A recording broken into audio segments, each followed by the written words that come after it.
This is Coffee with Friends, and I am raw to the bone. Come on in, y'all. Come on in.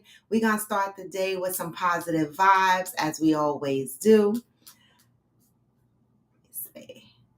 All right, I had to get my background going. I don't know. I'm out of. But today is going to be a what? Step one, wake up early, gonna rise with the sun. Step two, get some good, some foodie. Hey. Step three, think real hard about what you wanna be. Step four, Come on. everybody just do your thing. What? Wake up, today's gonna be a good day. Wake up, today's gonna be a good day. Wake up, today's gonna be a good day. Wake up, today's gonna be a good day. Wake up, today's gonna be a good day. Wake up. Today's gonna be a good day. Wake up. Today's gonna be a good day. Wake up. Today's gonna be a good day. Set your affirmations, aspirations. I got shit to do. The aftermath of preparation. Good food, good mood, blood in circulation. One step at a time. Yeah, that's how you make it. Set a goal. You control and the steps you take them. I Try to pick one thought, have some concentration. And if I make a mistake, it's called education. I try to do this every day, call it replication. Hey! Wake up. Today's gonna be a good day. Wake up. Today's gonna be a good day. Wake up. Today's gonna be a good day. What? Wake up. Today's gonna be a good day. Wake up. Today's gonna be a good day. Wake up. Today's gonna be a good day. Wake up. Today's gonna be a good day. Wake up. Today's gonna be a good day. Life ain't easy, yo. I think there's a reason, though. Ups and downs, just like every different season, yo. Sometimes I'm high, Other times I'm barely breathing, y'all. You always gotta fight and hide from the demons, yo. Negative thoughts. It's a poison they ride.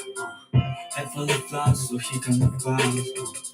They'll never stop unless I can spot All the bad for the good. in my head when I'm lost. Hey, what? So I'ma fake it till I make it. Positive vibes are overtaken. I got patience, one day at a time. It's how you operate a cadence. So slow, you grind, you show yourself a foundation. Stay away from all the shit that causes temptation. I know that I like to do it cause it's sensation. I live my life in my head. Like a narration. Don't expect greatness, do my best, man. I'll take it. What? Wake up, today's gonna be a good day. Wake up, today's gonna be a good day. Wake up, today's gonna be a good day. Hey, today's gonna be a good day. Wake up, Today's gonna be a good day. Wake up, today's gonna be a good day.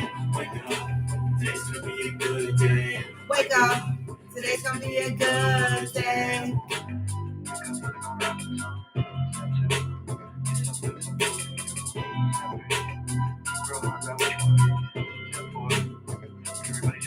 Hey, good morning, good morning. I know my time has been sporadic. I am on at 8 o'clock most times, but lately it's been after 8, 10, all different hours because my work has been working. Like I literally have a job that I have to do that takes priority a little bit over this morning activity of Coffee with Friends.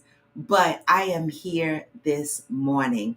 It is Freestyle Friday, y'all. Damn it, I feel like I just woke up off of Nikia's couch. I feel like last weekend just happened. I feel like I just had powder thrown all over me and I was at a barbecue getting lit.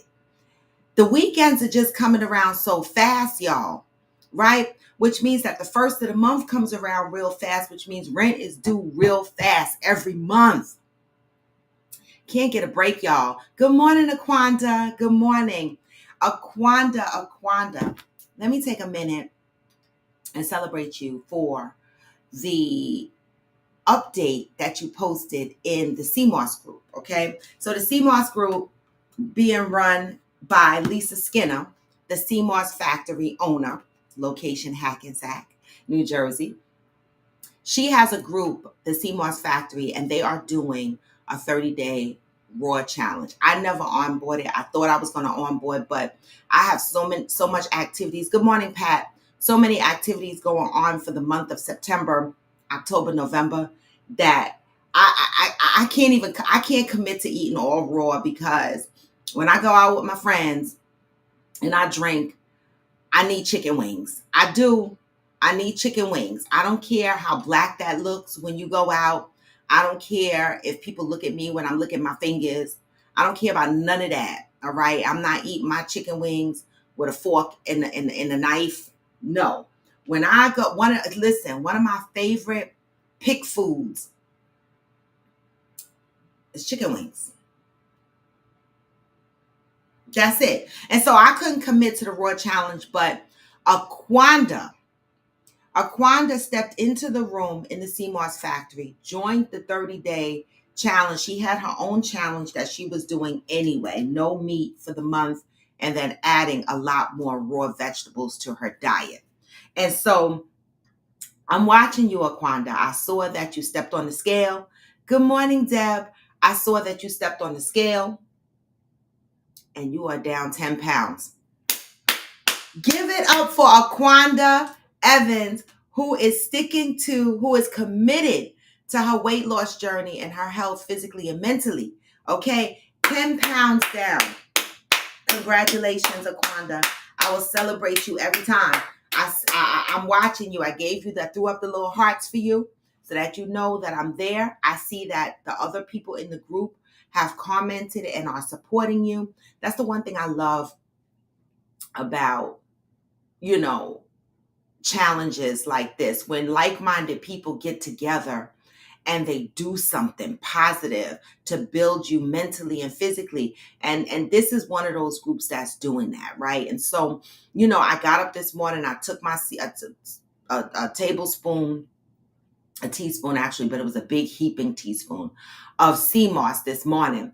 And let me tell you, I don't know who takes sea moss on here. I haven't taken it in a couple of months. And so I'm rebooting my system.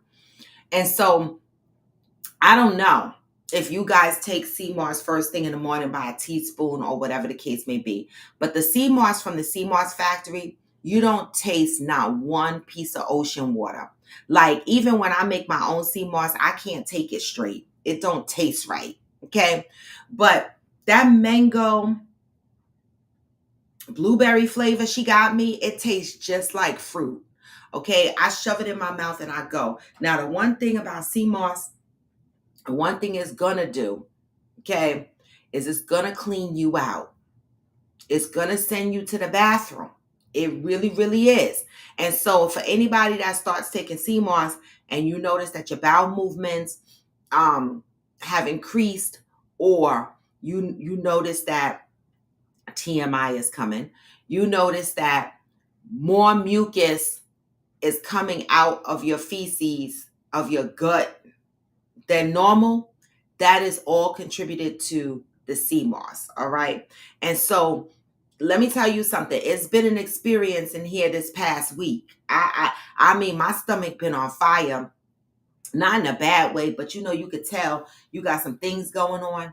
And let me tell you, when I go to the bathroom, gut health is so important. Gut health is so important. A lot of us drink the alcohol on the weekend. We think drinking water is going to be our only saving grace. I mean, it is for the most part. For the most part, drinking water is one of the best things you could do. All right. But beyond that, okay, on top of drinking water, do some other shit. Like this sea moss. This sea moss is taking care of my gut health right now. And I'm for it. I'm for the shits, literally. All right. Aquanda, setbacks will happen. That's a part of life. That's why I tell people, don't go into, and I've made this mistake plenty of times in my past life. Don't go into your fitness commitment, thinking that this is a short-term thing, right? When you do challenges like 30-day challenges and 15-day challenges, those challenges should lead you into your next challenge, You should always be challenging yourself. Fitness, mental and physical health is a lifestyle. It's an everyday thing. It's not 15 days or 30 days. When we join these challenges, it is to help motivate us. It's to help get like-minded people together to motivate us with hopes that we will develop our own normal routines. You know what I'm saying? Like, for me, my stomach has been on edge all week. And yesterday I sat around, and I was like, I don't know if I could do this bike. I don't know if I could do this bike. And I kept staring at my bike. It'd be funny in this house, for real, because if y'all saw how I act with this bike, y'all would be hilarious. I sit on my couch or I sit at the dining room table that's facing my bike, and I just sit there and I stare at it. And I'd be like, oh, my stomach ain't feeling well. I wonder if I'll be able to manage that bike. And I just stare at it. And that's what I did yesterday. I stared at the bike and I said, maybe I'll skip today. And I was like, nah, because I skipped yesterday for the same reason. I got to be able to get on this bike. Then I got up, walked over to the bike, and I said, okay, let me look for classes that I might be able to take and not die. I start scrolling. That's how it happens. I start scrolling through the bike's screen looking for classes. And baby, I saw Shaka Khan's class pop up. I said, ooh, I'm in the mood to dance to Shaka Khan, Shaka Khan, Shaka Khan, Shaka Khan, Shaka Khan, whatever the fucking words are. I was in the mood for it. And when I saw that, I said, oh my God, I'm going to do this class. I didn't even look to see if the class was low impact, high impact, none of that. Okay. I just knew that I was in for the shits for the music. I jumped on that bike and I took that 30-minute class and my stomach never said shit.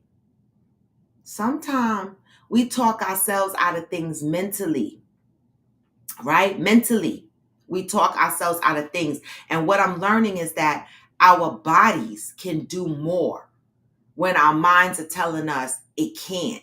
You got to keep going. You got to battle that mental part of it. But again, it's not a 15-day, it's not a 30-day, it's not a 6-month, right? It's a lifetime. So Aquanda, setbacks are okay. All right, get your coffee or your tea or whatever it is you're drinking.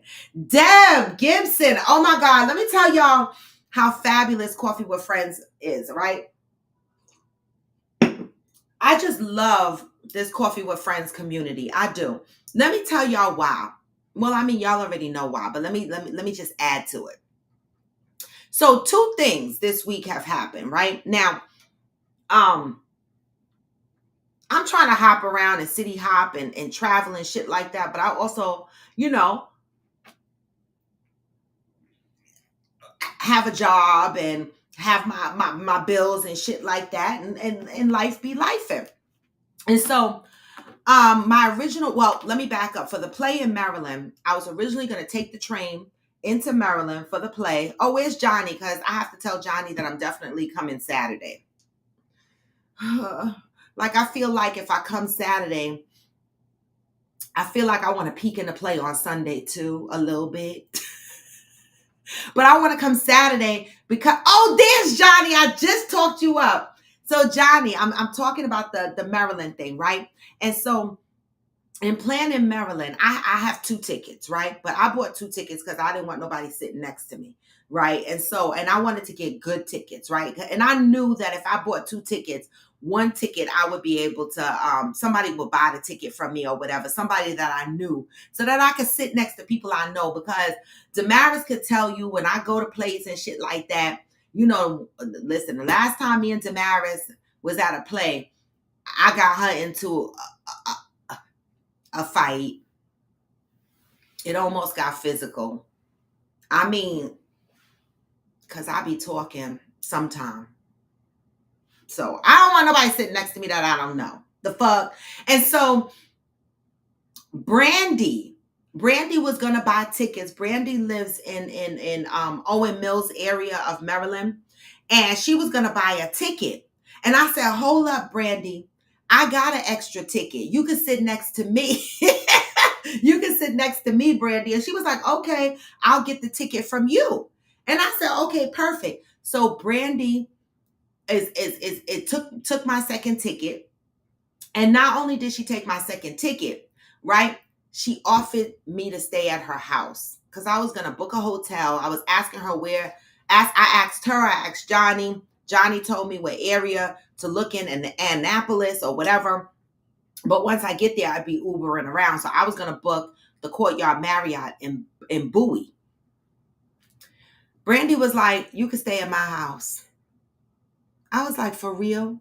She was like, I could pick you up from the train station. You could stay at my house. We could drive to the play together. I was like, what? I was like, lunch on me. I don't give a fuck what she order. I'm paying for it. I mean, I am, right? Because that's beautiful. Like, I want to travel around and I want to hop around and I want to visit people and I want to do all of this. But I pays for all of that shit. Like, this show don't make no money. I take donations. That's it. Right. And so Johnny, for the Maryland shindig, I'm definitely coming Saturday. I tried to wrap my mind around Sunday, but I'm gonna get home way too late. But see, I'm so damn greedy. Like, I want to go to the Saturday performance because I want to have time to hang with you and your wife, have drinks, talk, laugh. That's why I don't want to come on Sunday. Saturday is the day where I know after the play we can hang out, talk, chill or whatever, get to know each other more up close and personal. But I swear, Johnny, I swear, I want to stick my head in the play on Sunday too. I know I'm not gonna, but I hate the fact that I'm not gonna see you perform. But I love the fact that I get to spend time with you on Saturday and we still get to enjoy the play together. And so Brandy and I will be there Saturday. I will be in Maryland on Saturday the 16th. All right. I just got to get my Now I'm glad I didn't get my Amtrak ticket already because my train station stopped. I got to get off at Baltimore Penn Station. And that's where she's picking me up. So I appreciate that. So Johnny, let's get the plans together. All right. So I guess the plans is I'll see you at the play. The fuck? Okay. And then we hang out after. Now, second thing, Houston. All right. So I had to change a little bit of my accommodations in Houston because I'm not sure if Donovan and Damaris are coming. They're still working out their schedule. They got a son in high school. They're still working out their schedule. And I don't want to wait too late to get my ticket and figure out my accommodations and stuff like that because I don't want to get left out there. Not that they would leave me out there, but you know what I'm saying? I'm a planner by nature. Okay, I'm a planner by nature. And so I need to know what I'm doing. And so I reached out to Fancy and Deb and I said, listen, I might have to stay in a hotel when I get to Texas. All right. So I need to know where because I need a hotel room for the day I get into Texas on Thursday. And I need a hotel room for Sunday, the day before I leave Texas, because Thursday the 16th, I'm arriving in Houston, right? And we're going to hang out and do something in Houston, meet and greet for the people that arrived there that day. And then Friday, we leave and we head to Galveston until Sunday. And then Sunday, we come back to Houston and I need a place to sleep until Monday when I leave, right? Or Tuesday. I haven't decided if I'm going to extend my personal stay an extra day because it depends on what I get to do. I don't know. It depends. It depends, right? So, Deb, of course, Fancy K jumped in right away and was like, I got you. Let me figure this out. All right. And then Deb jumped in and said, I got bedrooms. I don't even sleep in them. I said, but Deb, you've already extended your house to Valerie, who's also coming to Houston, right? Valerie is already staying with Deb. So I didn't want to impose. Deb was like, I got bedrooms. And I was like, what? She was like, you can stay with me, right? And I was thinking, wow, this turned into something. I was so excited because now we can have an all-girls PJ party. What? I am so fucking excited. You see how shit come together? We can have a female PJ party, right? On Thursday night at Debbie's house. I love it. Fancy K, Deb, myself, Valerie. That's 4 women so far. All right. So depending on who else lands in Houston, if they're able to stop by and hang out for a drink or two for a little while, cool. But the 4 ladies will be dressed up in PJs. I can't wait. And so I want to say I love y'all. This is a community of people that I didn't even know before this show. who are offering me to pick me up from the train station, offering me places to stay. This is a community that we are building. You know how yesterday I said, how do we get back to community? This is it. We didn't know each other before we knew each other. Some of us still have not physically met each other. Okay?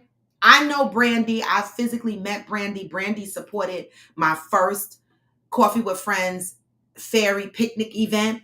And Brandy showed up dressed like a fairy. She played the part. She participated in everything. She supported me in my first event. And so I physically met Brandy, and I physically met Deb and Fancy in New Orleans. It's a community, y'all. It's a community. I'm excited. I'm fucking excited. Okay? And so now I could book my ticket because I was waiting for my accommodations and the people that was coming with me, to Houston. But now I could book my tickets because I'm set and I'm ready. Let's go. All right. And so I just wanted to take a moment and thank both Deb and Brandy for stepping into the room and supporting a sister. All right. Okay. Because this is what support looks like. Support comes in so many ways. And I love it. I love all of it. So good morning, y'all. Happy Freestyle Friday. Yes, Aquanda, you will be there in spirit. All right. We will celebrate in your honor. September is the month of trust. Okay. Today is September 8th. Wow. Time is flying. Next month is is my mother's birthday month. And so I got to book a ticket. This is why I be needing relief. I got to book a ticket to go to Florida in October to hang with my mother for a period of time. And I just thought about something. My son talking about I should take Aries. And I was like, I should. I cannot take Aries. School is in. School is in. All right. So I cannot take Aries with me because school is in. She has to wait until the summertime to go to Florida. Right. I do not take kids with me while school is in. All right. And so this is why I travel when kids are in school, because you see less kids flying, making moves during the week in the airports and shit. I mean, there's some, but it ain't as many. The fuck. And so October, I'm trying to go hang with my mother for about a week. And then November is Houston. Right. And then I got to sit still and focus on my birthday because I'm trying to go away for my birthday and I'm looking for reasonable prices. I'm going to have to call Avia and see what I could do for my birthday because I'm trying to take my mom with me. That's the expensive part. I'll probably call my brother and be like, can you go half on Ma's ticket? Even though my brother's in jail. Let me tell you something. He got more money than me. He do. And he make that money while he there. He know how to say, listen, he called me the other day talking about there's a credit card coming to your house. I'm like, what? You still applying for credit cards? He pay his bills in there. He do his banking in there. He opened up a TD brokerage account. I'm like, what? He got crypto coins. I'm like, what? He got a checking account, a savings account. Listen, he be selling me money to put money on his books. I'm like, what in the hell? So maybe I'll call him and be like, can you go half on your mama's fare? The fuck?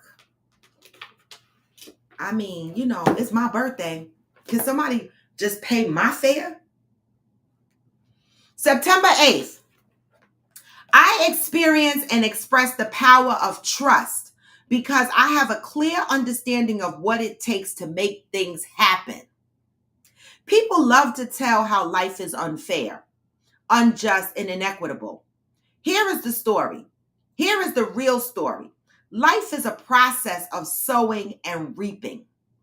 The time, resources, and effort you put forth is your sowing.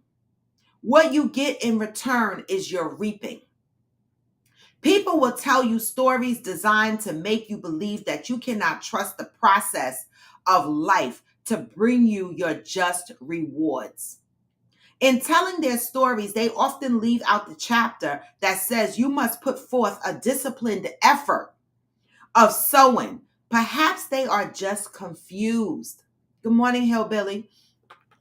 A focused, consistent, positively motivated, and disciplined character is essential to making your life story have happy ending. When you give your all, you can trust that all you have given will be returned. The day you doubt your sowing is depleted.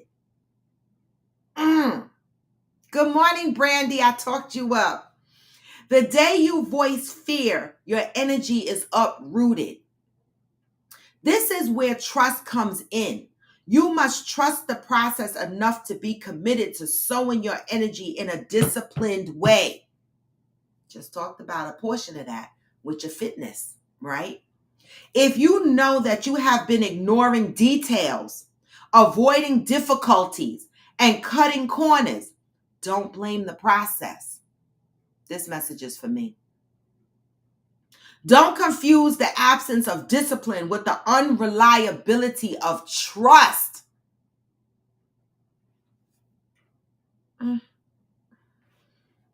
This is a process of life and living that you can always trust.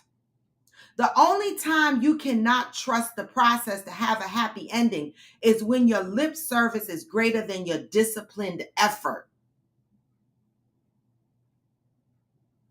That sentence reminds me of the conversation the other day with the guys. The only time you cannot trust the process to have a happy ending is when your lip service is greater than your disciplined effort. You know, people that put excuses after excuses after excuses after excuses, and they want to justify things over and over again instead of having discipline. Until today, you may have been making up a tale about what you want without doing what was required to make it happen. Just for today, till your mental soil with determination. Till your mental soil with determination. Fertilize your emotional soil with positive words. Plant the seed of your heart's desire with your disciplined efforts. Today, I am devoted to being disciplined and trusting the process of sowing and reaping. I have a clear understanding of what it takes to make things happen. That is the message for September 8th. That's a message for me because I be damned. I have a really bad habit. I'm getting better, but I still have a long way to go. I'm an avoider. I am, and I'm working on that. Like, not avoider of people, but avoider of things. Like, again, I mentioned on here a couple of weeks ago that I hate to open mail because I feel like it's always bad news. And if it's not junk mail is easy. I'll rip it up and throw it in the garbage. But like when I get these other mails, I be like, oh my God, let an IRS mail come here. I'm stressed. Like, I would rather call my CPA and be like, can you call the IRS for me? Because I don't even want to deal with it. Like, there's just certain shit that I don't want to deal with. And then when they come after my ass because I've been avoiding, ignoring, then I'm like, life is not fair. Life is not fair. Why is the world falling on me? Why is this happening to me? Because I didn't have discipline to handle my responsibilities. I didn't do what I was supposed to do. And so now I am blaming life. I am saying life is unfair. Things are unfair. Things are always happening to me. But that's not the case, right? I need to have enough discipline to deal with situations that fall on my lap head on to avoid life falling on me. This message is for me. I don't know if you got anything from this message, but definitely this message is for me. And I'm taking heed to that, right? I'm probably going to read that again at some point today because there's some things that I need to focus on that I'm just avoiding. And I'm real bad with this mail. I am, because I be scared something is in there that I don't want to deal with, right? Sometimes I just don't want to deal. But that doesn't stop the events from occurring. and I just make it worse for myself, and then I blame life. It ain't right.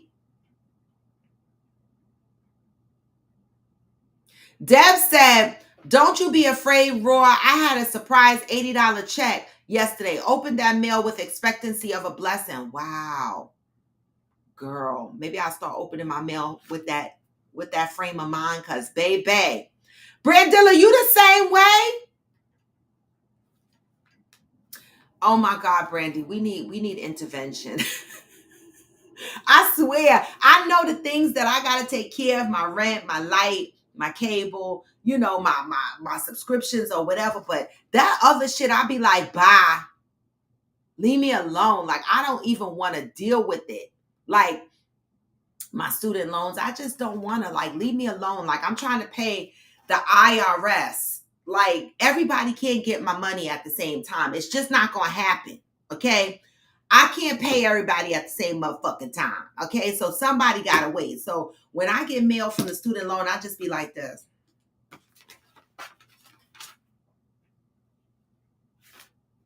It's terrible. It's terrible because I know they're going to come for me. And I'm be crying.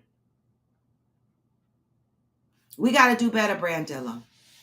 We got to do better. So, Brandy, for Maryland, I told Shamika and Monair, that I was coming to Maryland, and I sent them the information for the play.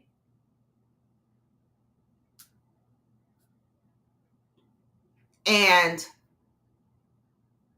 they said they will come out and hang. And so let's see what happens. I would love to see them. All right. And so happy Freestyle Friday, y'all. Happy Freestyle Friday. Good morning, Ghost. Good morning. All right. So, Ghost, you missed. I'm staying at Deb's house in Texas. So, Ghost, don't start no shit. Okay, we're going to have a good time. I'm so damn excited. All right. And so we just invented a whole nother set of activities. Pajama party at Deb's house for the ladies only on Thursday night. It would be nice to see them, Brandilla. It would be nice. Monet is married now. And Mika, I don't know what the hell is going on with her. Hillbilly, you too? You too, Hillbilly? You too? Oh my God. Yeah, Ghost, because yesterday Fancy was calling you and you ain't answer. Because originally I was looking for a hotel close by. And Deb was like, So we're going to have a good time. We are. Hillbilly, we need to do better with our mail. This is getting crazy. Like, I need to do better. So that message today in a positive thought was for me. Hopefully it was for you. Wait, what? You were sitting in the driveway?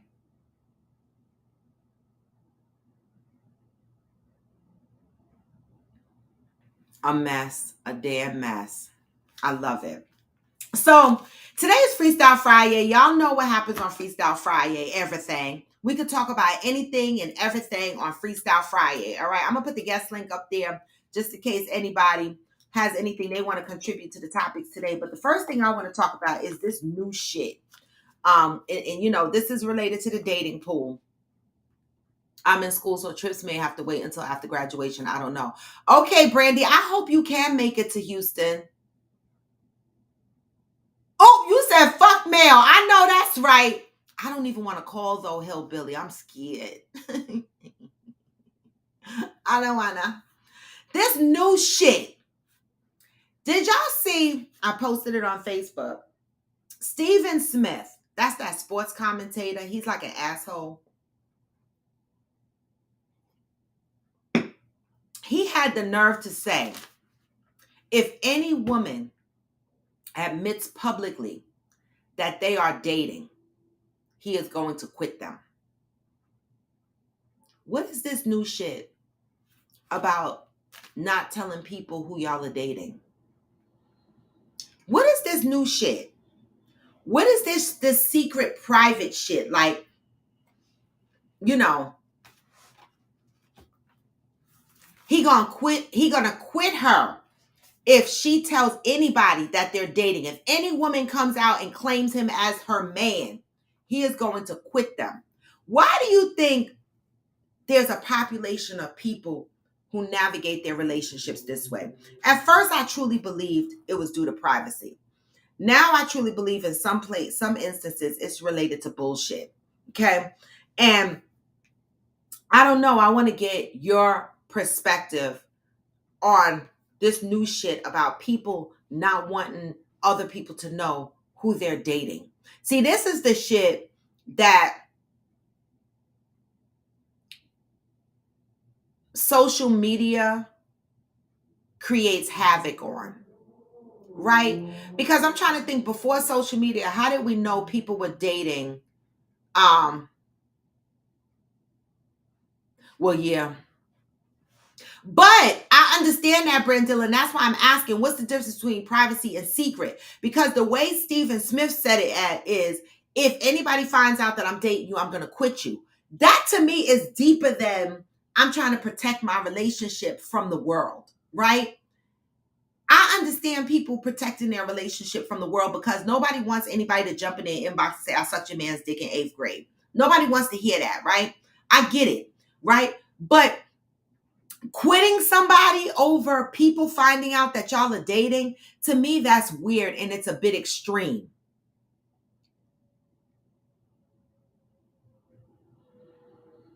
That's true, Ghost. That's true, but that's true, but I guess it's the way he said it. It's so harsh and cruel. If anybody admits they're dating me, I'm going to quit them.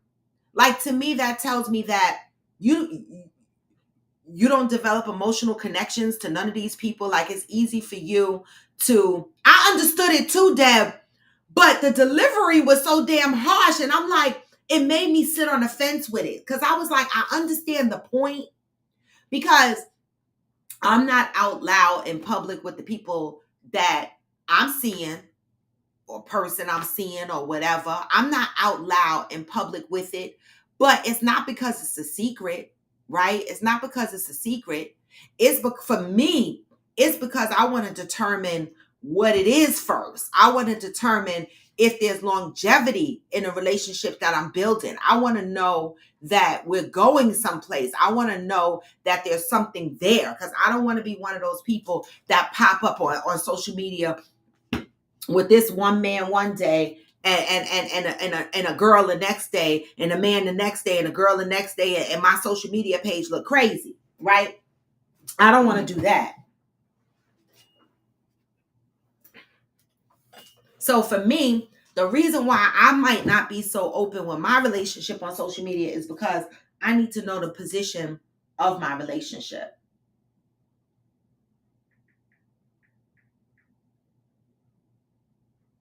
And where's protagonist? Because I got questions. I see him posting pictures on social media with Baby Super, right? And so I want to know, have you been seeing Baby Super? Because the pictures are great, and I'm happy for you, right? You look happy, you seem happy, protagonist out there in the world somewhere. And so I see the pictures of Baby Super. And so if that is Baby Super and you're actively seeing him, blessings. All right. I've been waiting for the day and the moment. Okay. I don't know if any of you have been seeing the pictures, but I've seen them. Okay. There was another post, because today's Freestyle Friday and I'm jumping around. There was another post about families do not get together like they used to. Like, what do you think about that phrase? Families do not get together anymore like they used to. What do you think about that phrase?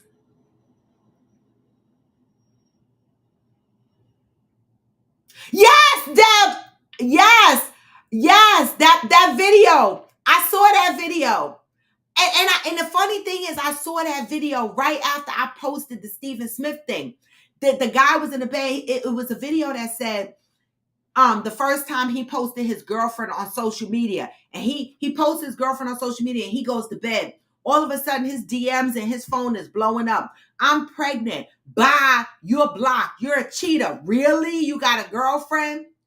And that's the point that I was making, Deb, about secret versus privacy, right? Some people want it to be a secret because as soon as the motherfuckers out there in social media world find out that you got a girlfriend, right? All that flirting and shit that you doing in your inbox is going to be questionable. They're going to be looking at you sideways. They're going to be like, you mean all this time you've been dating somebody and you've been in my inbox? See, to me, we as women and men need to be conscious of this. There's a difference between privacy and secret. Okay?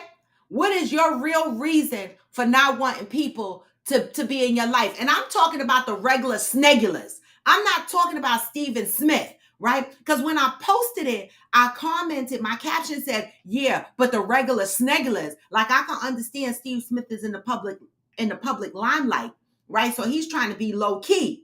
So I was on the fence with it.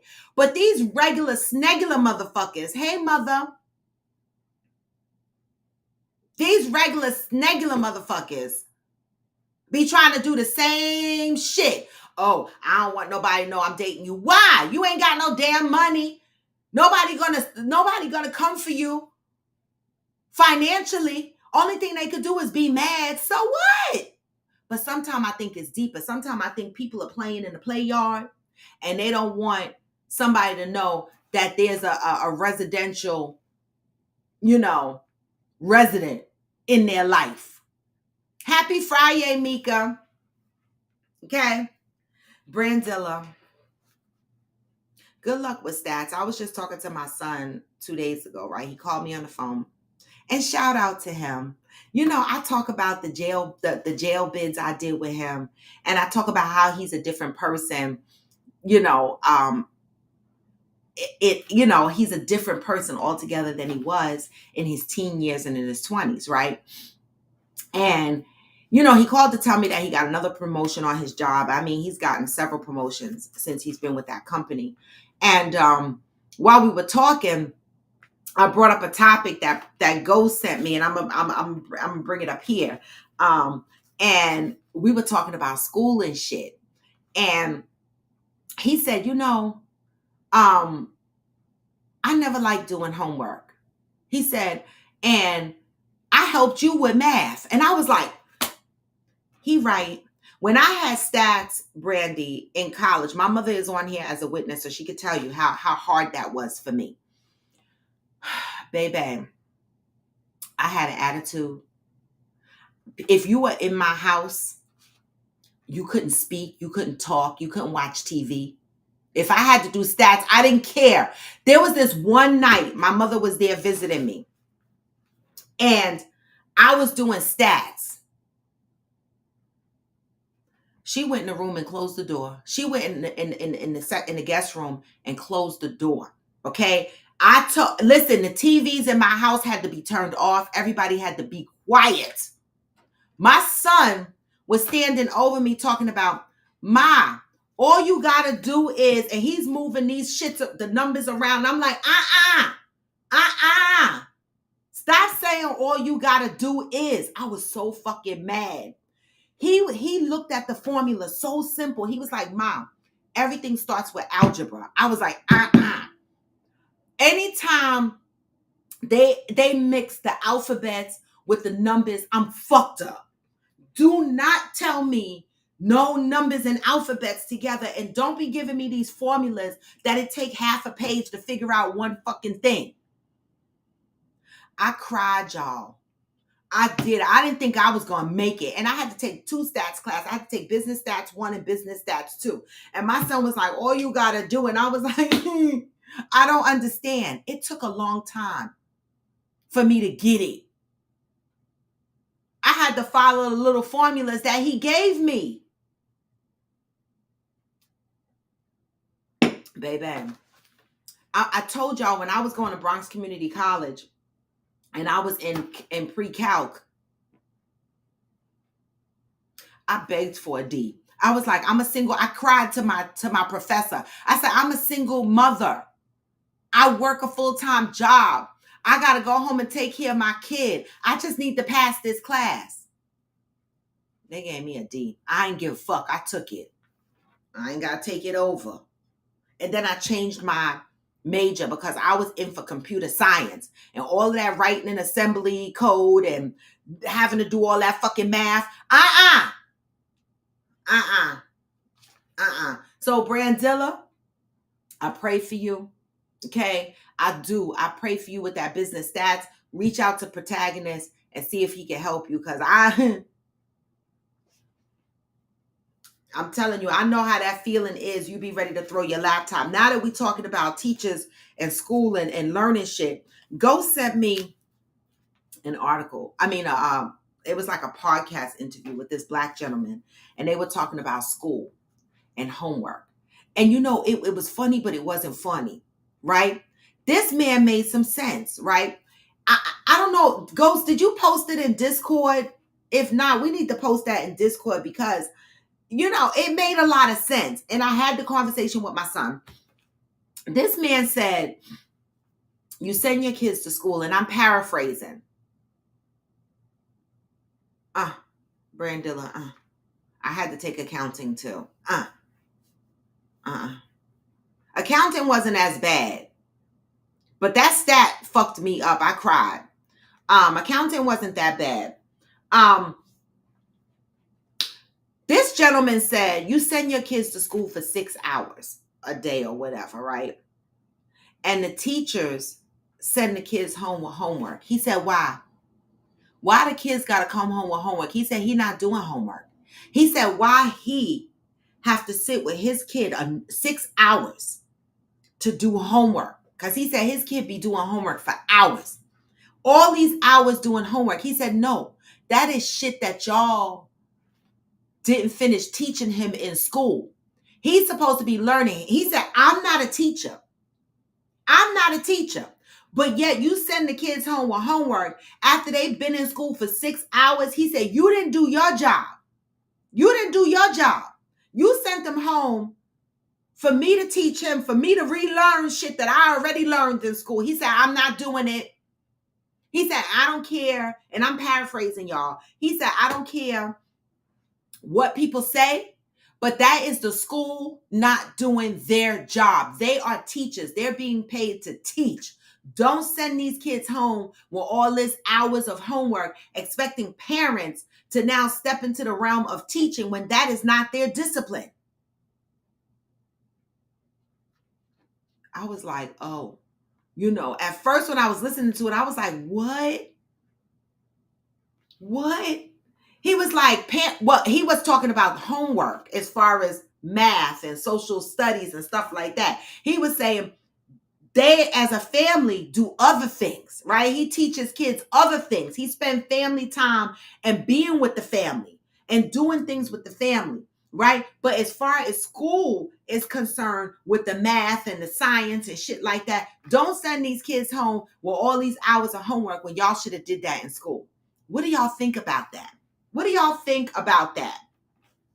Do you think kids should come home with homework? What are your thoughts on that? Now, when I brought this to my son 2 days ago, he said, I never did no homework.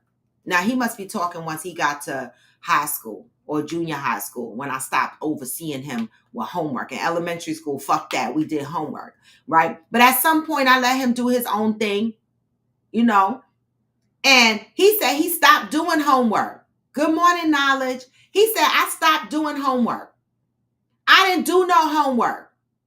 I know, Ghost. He was like, and guess what?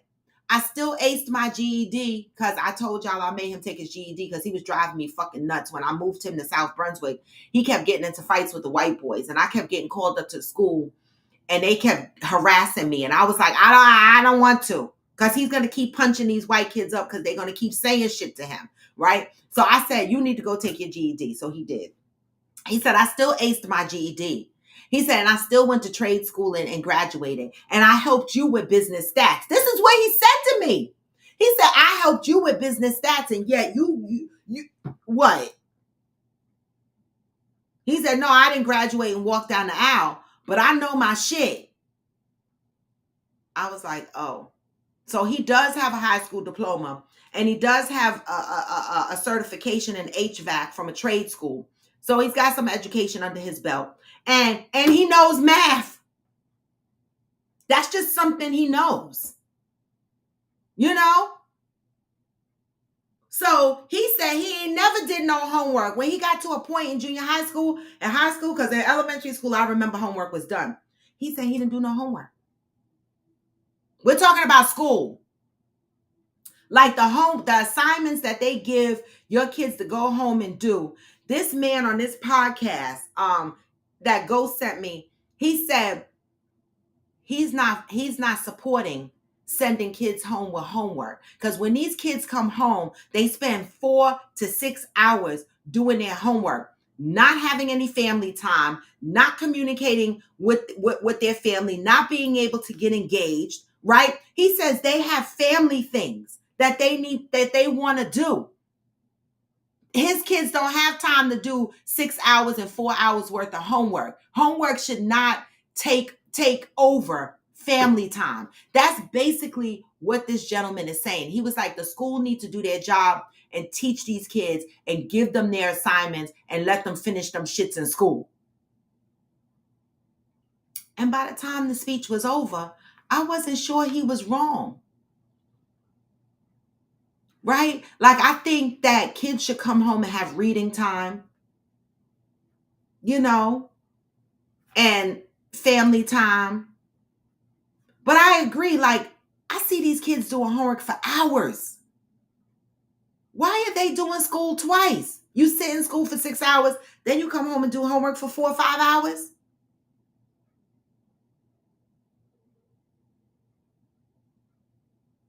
What do y'all think? Hillbilly said, well, Ghost said he agrees with the man. That's why he sent the video.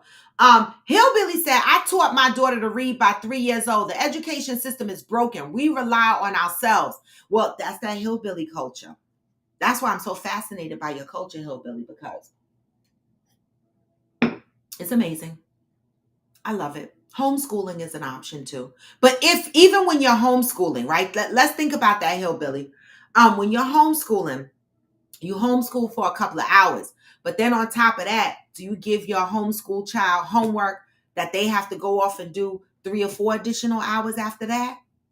Or everything that y'all do together during that homeschool period? That's a question. Deb said, I think homework should be on a minimum. This homework today is completely out of hand. And it is. And it is. Right? Families can't do family activities together, watch TV together, play games together because their kids are locked up in the room doing 4 or 5 hours of homework. Cheryl Lee said, oh, yeah. Oh, you dropped off the grands? I know, they started back to school. I don't have no grand duty. Oh, my God. I'm free, y'all. I don't have grandmother duties. I'm free. I'm so free that it feels so good. And you know why? I know some people looking at me side-eye right now because I said I'm free from my grands, but y'all don't know I've been caretaking from 16 years old. Actually, before that, because I was caretaking my little brother from 11 years old. My brother was born when I was 11. I've been helping take care of my brother from then all the way up to now. The fuck? Because I do all his, listen, I ain't lying. This is my brother wallet. He in jail. This is wallet with his credit cards and shit in it. His credit cards and everything is in here. His wallet, right? I take care of all, whatever business he need me to take care of. I'm still doing that. I've been caretaking for most of my life that at this point, I don't want to. I don't want to caretake kids. I don't want to caretake no man. And when I say caretake a man, like a man on crutches or need to be pushed on oxygen, I don't want to do it. Right? And so I am so fucking free right now with my life that I'm just going to enjoy this freedom. And so I don't miss my grandmother duties. I love my grands. I do. And I love to see them. I do. But I don't miss that aggressive caretaking responsibility. I don't because it's my turn.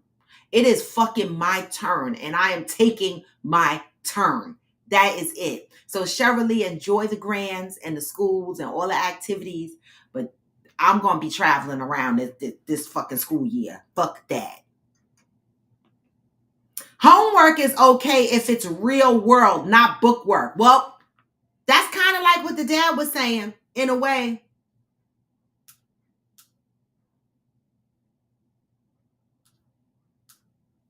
Y'all said that man ain't spending no family time for 6 hours after work and school. Let's be honest. Well, I mean, I think we're taking that literally, y'all, right? No, a lot of us don't spend 6 hours straight with our kids, period. After school and work, but I understood what he was saying, right? I understood the fact that when, like when you come home from work and your kids are locked up in their room, even if you wanted to spend an hour with them or 2 hours, or maybe you wanted to watch a family show with them or do something or go out, random shit, maybe, it gets interrupted because the kids have long hours of homework, right? Because I don't think anybody literally when they're grown ass kids come home from school, because I'm thinking junior high school, because elementary school you are not doing 6 hours worth of homework, but junior high school, it gets a little bit hard. All right. And so when the kids get up like that, they also want to hang with their friends, family, whatever, right? We as parents don't come home after work and spend all them hours with our kids 9 times out of 10, right? But I understood the point, right? I didn't take the hours literal. Johnny said, did you see the reaction that's been going around about the girl who got hit in the face with the brick? What do y'all think? Well, what reactions are you seeing, Johnny? Because it's mixed bag reactions out there, right? Like people are posting now the skit. She did a skit like a year ago where she fake slapped the guy. It was a skit. I read through all the comments and everybody said that was a skit from a year ago. People that truly follow her. She did a skit from a year ago where she slapped a guy, fake slap. And so people are circulating that video saying, this is the same girl that got hit with a brick in the face, as if she deserved it, right? And I watched the video and she's literally talking to the guys out there in the public. And she said, y'all literally stood here and watched this man hit me in the face with a brick. And I heard the guys say, what did you want me to do? That's what they were saying. What did you want us to do? What did you want us to do?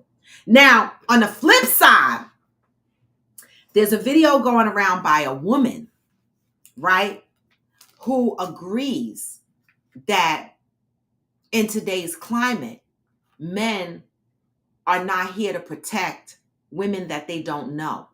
And she agrees with it. This is what she said. She said, women are going around saying, how could, just because Black women are independent and say they don't need a man and can take care of themselves and, this and that, and a man has to be this and has to be that to be able to provide and protect for her, or they don't want to be bothered. Should a man still protect you even if you are shouting and screaming to the winds all of this independent stuff, right? And she said, absolutely not. He should not protect you, because the same way, this is this woman's video, and I'm paraphrasing, but it's out there. She said the same way that these women walk around talking about, I don't want this man because he don't make enough money, or he's not this and he's not that and he's not that, or whatever the case may be. And men open doors for women, and some of these women don't even say thank you or show appreciation for these men. She's saying, why should these men that these women mistreat on a daily basis in the public, strange men that they don't appreciate when they do nice things for them, okay? Why should these strange men protect these women that shout to the winds that I don't need a man, I'm independent? And I was like, wow. Wow. So I don't know. It's like there's a population of people that feel like men don't have to protect these independent women. And then there's a population of people that feel that they should. I don't know. This is where the world Everybody is different, right? I don't know. What other reactions are you seeing, Johnny? Deb said, okay, see, at average, I would have wanted to be that parent that enjoyed spending time with my kid after school, but I work a lot. So I'm glad I didn't have any because I would have been disappointed in me. See, Deb? And maybe this particular guy is like that, Deb. Maybe this particular man is like that. Like for me, my girlfriend, she didn't work. Okay. And so her husband worked. And she works now, but she didn't work when her kids were young. And so when her kids came home from school, she did homework with them and then she took them places. They went out, they did things together. She was always out with her kids, right? Spending time and doing things, right? And so not everybody, is working excessively and not spending time with their kids. Everybody's situation is different. So when I listened to this video that Go sent me, I took it like this man is very active in his family. And this is a man that wants to spend family time and makes time for family time. And so I understood it. I didn't have the opportunity to spend hours with my child after school because I worked a lot to keep a roof over our head because his father wasn't there.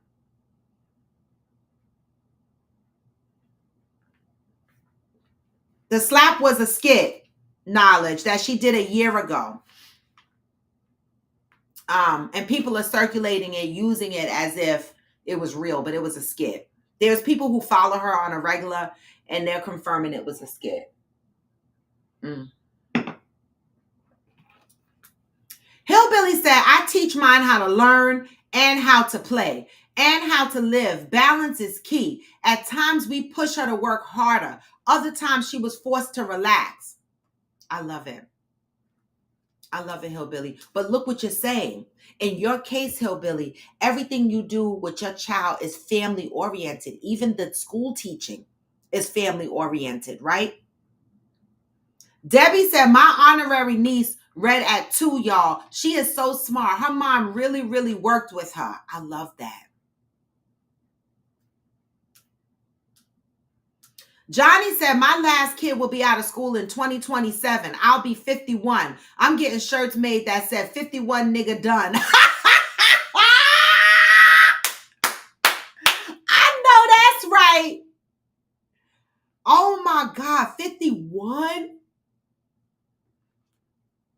When I got pregnant at 15, I cried a lot. But baby, I'm so glad. I didn't say teachers are not family. Oh, right. Teachers are not family oriented. Right. Let me tell y'all something. I'm so glad that I had my kid at 16. When I got pregnant at 15, I wasn't glad. Right. And I wasn't glad for several years raising him because it was hard as fuck. But when he became an adult and I realized that, oh my God, I'm done and my friends are just now having kids, I was like, what? And the mere fact that I'm free right now and I'm still young, young with energy, right? Because my age is up there, but with energy, I still got energy. I'm still outside and I'm going to take every advantage. Hillbilly said, I saw the video. Everyone is to blame about the girl that got hit in the face with the brick. Your average logical thinker said, Deb, yeah, it can be hard to balance, but that's life. The kids will understand later, but I have conversations with mine. That's good. Ghost said, how was she acting before it all happened? We don't know. Right. And the first thing what we don't want to do is speculate and make it seem like she deserved the brick in the face. Right. We don't want to do that. We don't want to look for reasons why she deserved the brick in her face. We don't know how she was acting. And no matter how she was acting, as long as she didn't put hands on nobody, there was no reason for a brick to be hit in her face. There is never a reason for a man to hit a woman if there's no physical altercation. If she did not hit, why is he hit? Nobody came out yet and said she hit this man that hit her in the face with the brick. Nobody. And so I don't care how she was acting before that. I don't care what she was doing. If she did not physically harm anybody, then she did not deserve that brick in her face.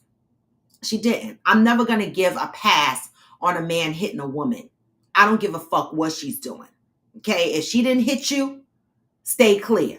Now, if she hit you, now all's fair in love and war. The fuck? But there's never a reason why a man should be hitting on a woman. I don't give a fuck. In my opinion.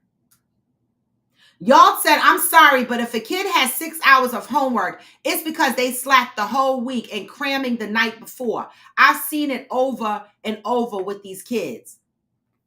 Okay.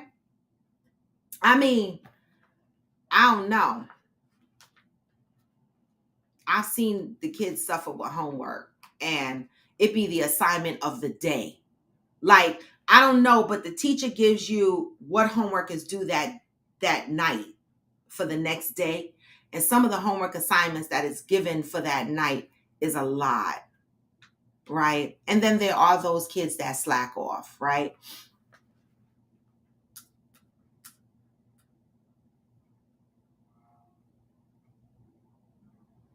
Yeah, it wasn't the same outfit, Ghost. I went back and looked again. It was a completely different outfit. She had, the night she got hit in the face with a brick, she had a crop top on. The night she slapped the guy, it was a black top, but it would look like a bodysuit and the back was out. It was a different outfit. I went back and looked at the video several times. I looked through the comments. Even other people in the comments noticed that it was a different outfit. And so this is just another way people are trying to justify why she deserves to be slapped in the face, right? Now, I mean, godly, I have a lot of videos out there with skits and stupid shit that I do. So I pray that if something really bad happens to me, I pray that motherfuckers don't go and make a compilation video of all the whack shit that I've done in my life to justify something awful happening to me. You know what I'm saying? Because I play a lot. I do a lot of shit. I play a fucking lot. And I record a lot of shit. And people record a lot of everybody's always recording.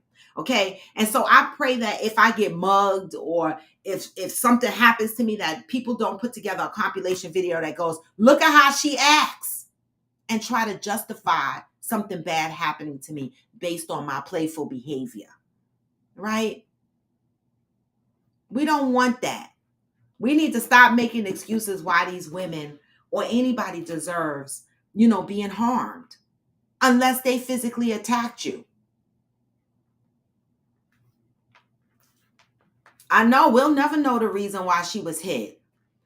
And the thing is the guys that she was talking to in the circle, nobody said you deserved it or you shouldn't have did whatever. They just kept saying, what did you want me to do? What did you want me to do? Right? And she said to them out loud, all because I wouldn't give him my number. And nobody said, that's not all. They would just said, what did you want me to do?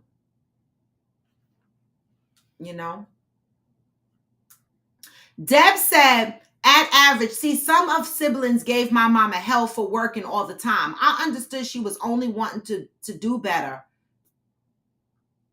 Oh, to better our situation. I don't think I could have handled my kids feeling like they were overlooked. Well, Deb, my son felt like that. And I didn't find that out until he was an adult, right? And it's unfortunate because I believe a lot of kids feel they were overlooked, right? And we think that we're loving them because we're providing roof over their head, we're providing food on the table, we're keeping the lights on, we're buying them the flyest outfits and the good name brand sneakers, and we think that that's enough.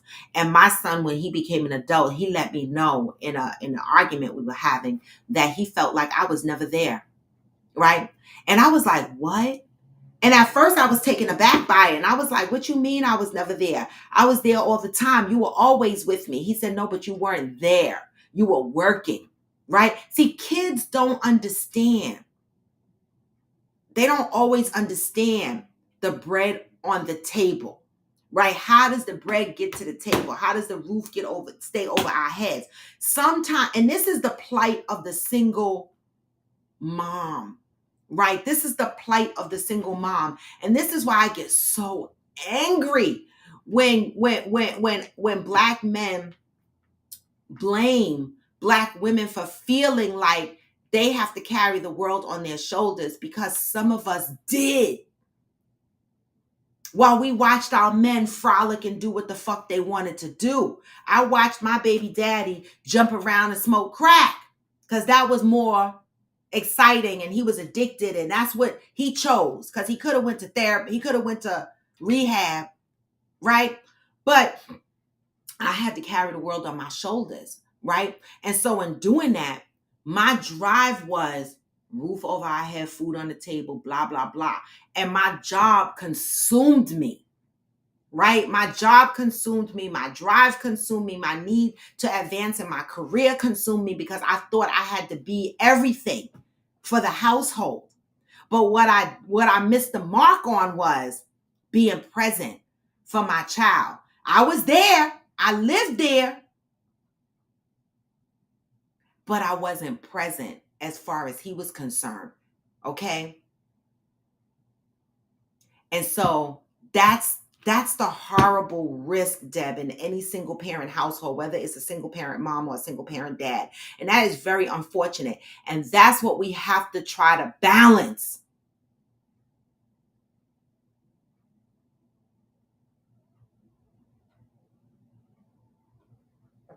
It's fucked up.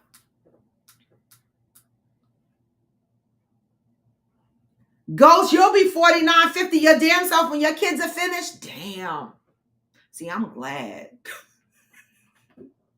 Cause then y'all got to be grandparents. Y'all gonna be some old ass grandparents. Y'all gonna be like the generations before grandparents. Like, you know, we went through a phase where the grandmothers were young like me. Y'all motherfuckers are gonna be the normal age grandparents. Y'all gonna be like in y'all 60s with your first grandchild.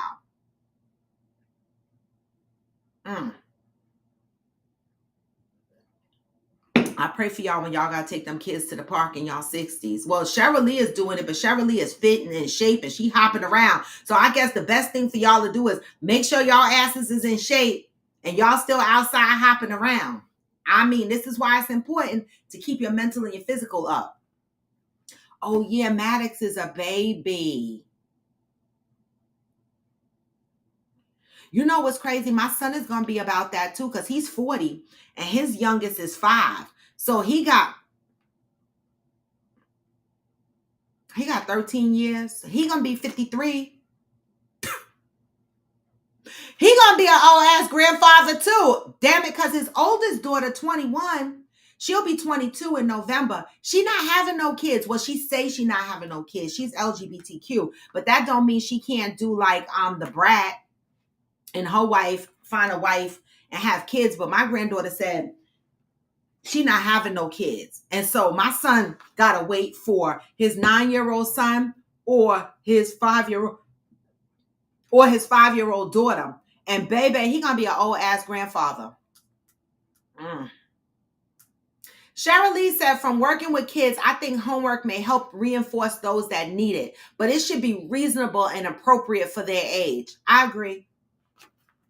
I am free, y'all. I am. And it's such a good feeling because, and not that I don't love the grands and stuff like that, but I really am truly just wanting to be a grandmother. Like, you know, I see them and then I live my life. I don't need to be as active and participating as I was before, because I need to focus on my own life. That's it. Damaris says, I'm counting down. My last is a senior in high school. Too funny. Hey, right now, Damaris, I can't believe it. I can't believe Brandon is the fuck. I can't believe this little boy that was just born yesterday is a senior in high school and probably doing the nasty. Like, her kids are doing the nasty, yo. Like, Damaris, do you understand that your kids are doing the nasty? I mean, wow. Like, wow. Y'all gonna be old grandparents too, Damaris. Y'all gonna be old grandparents too. Golly. Deb said, yes, I understood too at average, but my mom carries this guilt that some of her kids felt like they didn't get everything they needed from her at the time, but I know she did her best. That normally happens. The kids develop a resentment, and that's what happened with my son. He developed a resentment, and we had to repair our relationship over something that I didn't even know that I did. You know what I'm saying? But I had to acknowledge how it affected him. That's why I say a single parent household is hard for kids, because when there's a single parent household, that single parent has no choice but to make sure that everything is taken care of. And a lot of times that takes away from the time that they spend with their children. That's why I be needing my man. For real. I need the workload to be shared.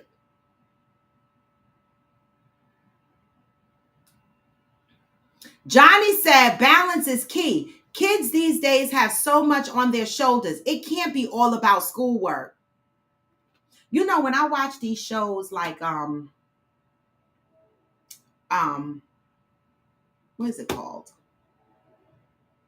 The second the American, what is it called?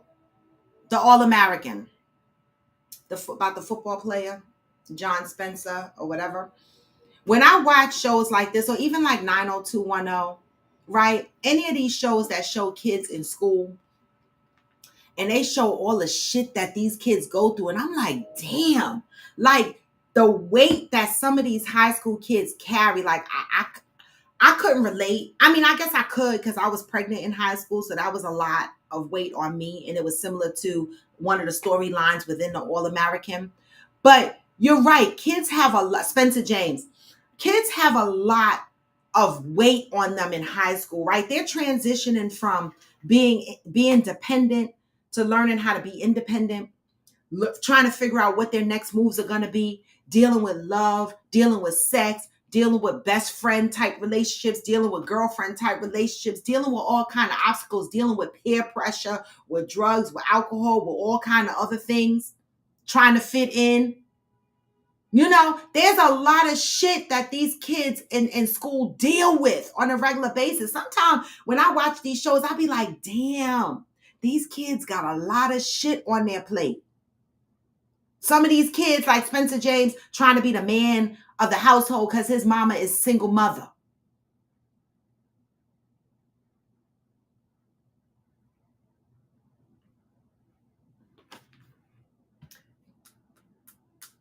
Balance is key. I agree with that, Johnny.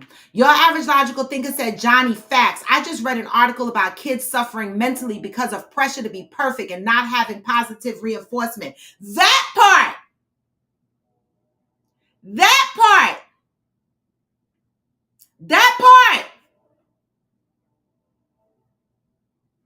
Why do we have so many kids suffering mental illness? We probably had that in my generation too, but we brushed it off as beat that motherfucker because they crazy, right? But how many kids suffer mental illness, right? There was a story a couple of weeks ago. Wasn't it in Texas? Or was it Alabama? Where was it? Let me look real quick, because I got to get this story right. Let me look real quick, because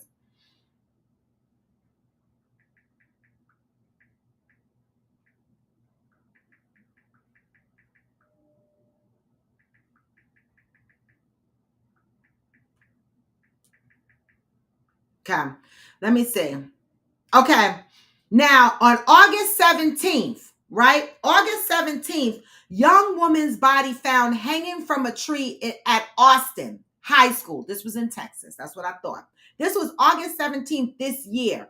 Okay, a young woman's body was found hanging from a tree at a Texas high school Thursday morning, prompting administrators to cancel class. Okay, they never mentioned her race, which tells me that she's probably white, because anytime they talk about black people, they always say they black. Okay, but this girl was a teenager, and it says on what was to be the fourth day of school, Students at Travis Early College High School in South Austin was sent home after the body of a girl, later identified as an 11th grade student, was found by staff members near the rear of the building. Okay? What is going on? And it was a tree. They have pictures of the tree. Because I was like, how'd she fucking get up there and hang herself? But it was a short tree. So it was short enough where she could climb up there, put a rope, and just hang herself.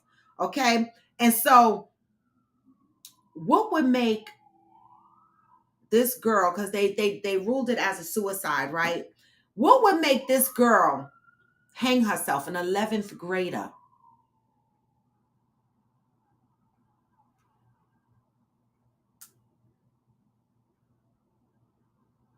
An 11th grader.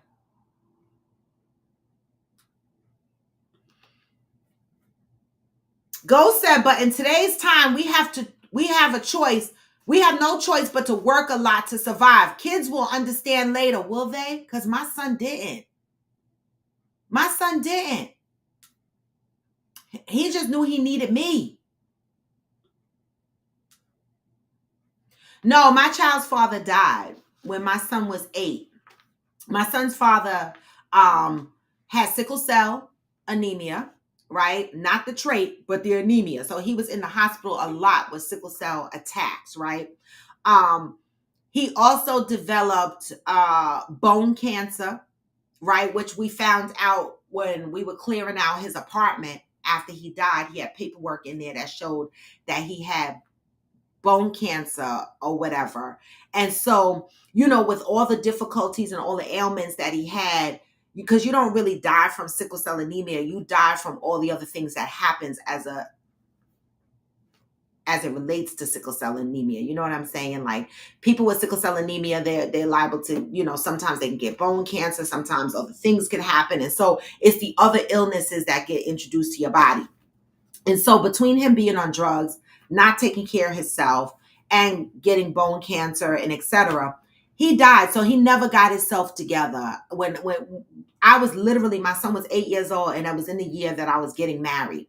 And they called me to come down to Virginia because he was on the respirator machine. And I took the bus to Virginia, visited him, stayed there for about a week, came back. And then they called me again to come back down there. This is when I actually met my baby daddy's father for the first time, because when we were dating, his father was in military jail.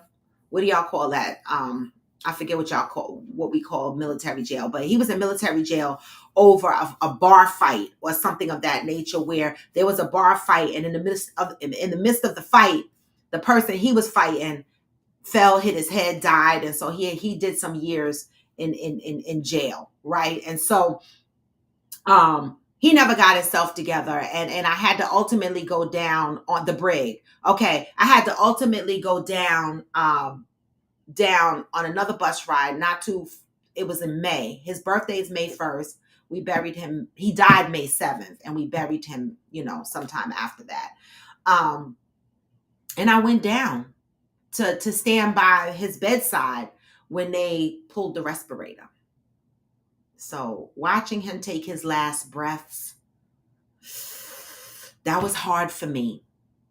And I was getting married. And when they buried him at the funeral, I remember, and I know people thought I was crazy, but this was my baby daddy. I was with him from the age of 13. I know that sounds weird, but I tried to pull him out the casket because I was like, get the fuck up, motherfucker. What you doing? Like, we've been out here. Like, what you doing? I tried to grab him out of the casket. And that's when I learned that they split the jacket in the back.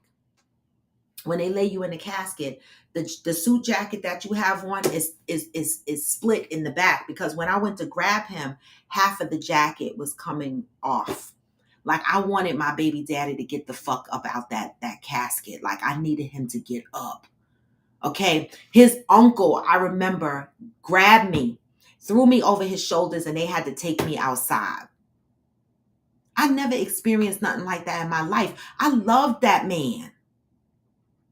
I think it was a different type of love. He was the first man that I had. And he was a good man until he got on crack. Like if he wasn't on crack, I might have still been with him. Unless sickle cell took him out. Very sad story. Okay? So he never got his ass together.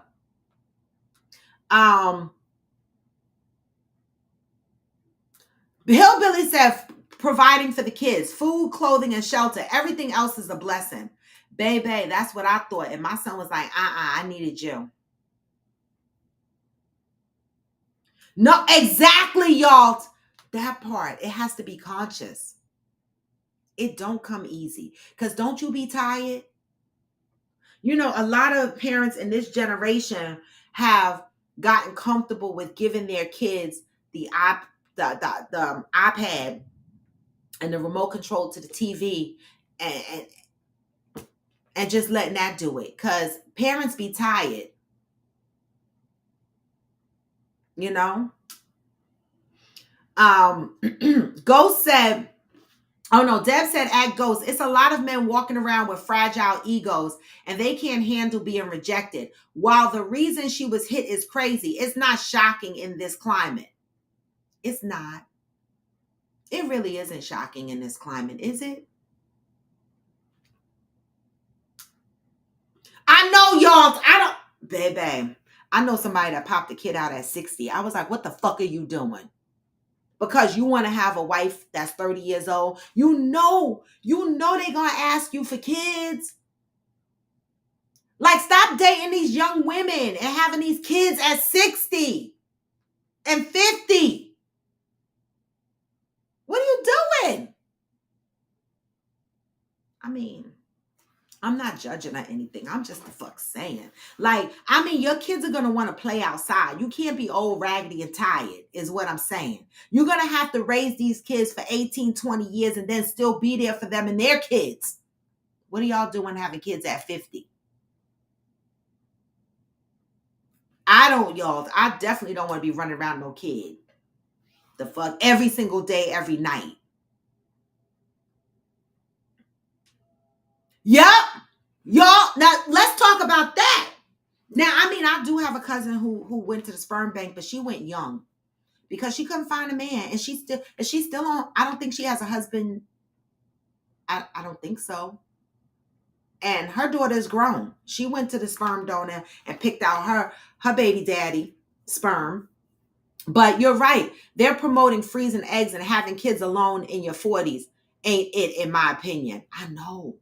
But what do people do that want kids and don't have a partner? What do they do?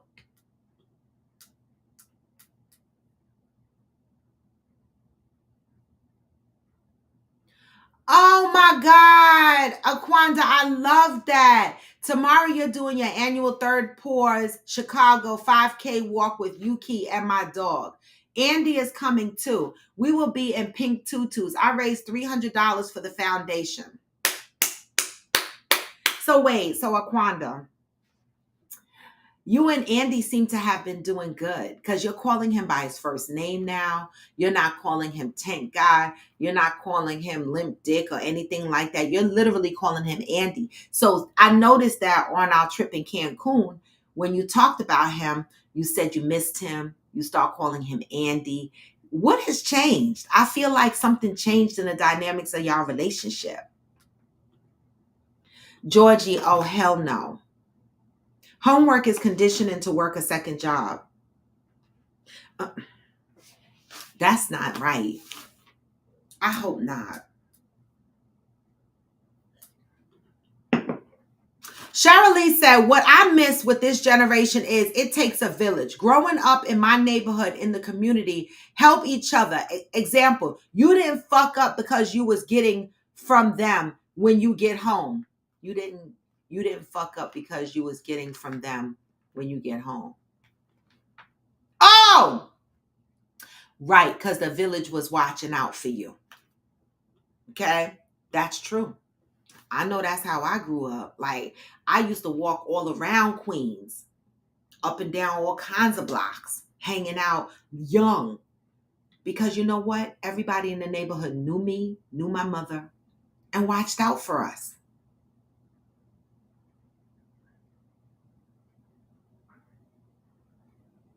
What changed?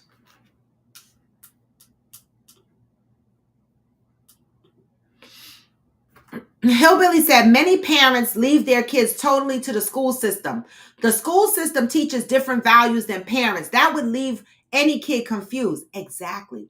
But that's kind of what the point that the man was saying, right? You send your kid to school for 6 hours. Then they come home and got hours of homework. Where's the family time so that you could instill family values and shit in your kid? I'm having a hot flash. I'm having a rough morning right now, right? What is it where is the time for you to instill the family dynamics into your children? That's exactly what he was saying, Hillbilly.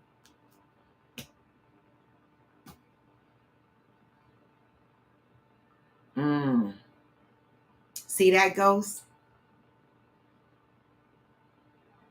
Wow.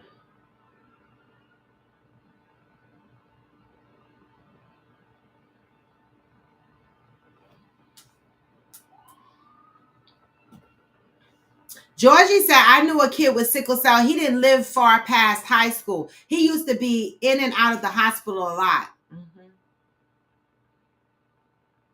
Go ahead, Ghost. Later. Enjoy your weekend. You see that, Georgie? Well, I damn near did. I think I tried to, y'all. I think that's how his jacket started to come off because I'm trying to pull. I don't know if I was pulling him out or pulling me in, but I do remember the jacket.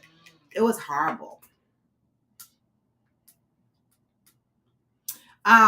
Georgie said people started getting mad when someone says something to their little funny looking kid.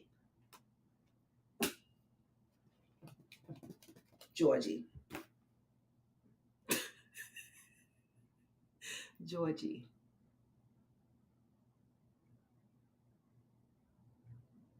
But it's true. It is definitely true. Yep, can't say shit to these kids now. Parents want to whip your ass. Yep, you can't say shit to these kids. Not a damn thing. The village is, listen, gone. You can't, let me tell you, it is so bad. It is so fucking bad that listen, even family members can't say shit to their own kids and their own family anymore. Forget about the people in the street. This generation, these times have gotten so fucking bad that family members in the same family can't even say shit to the kids. Right? When you get a step parent, if you are a step parent, you got to be so careful if you are a step parent because the biological parent is going to say some shit to you if you say something to his or her kid. We can't even scold and address issues with our own kids and our own family because our aunts and our uncles and our cousins and people are like, don't talk to my kids like that. And you're like, what? I remember I played hooky and my uncle beat my ass. And my mother was standing there. We didn't play that shit. But now, even in your own family, somebody can't even scold your kid. They'll turn around and be like, don't talk to my kid. If you got an issue, come to me. What?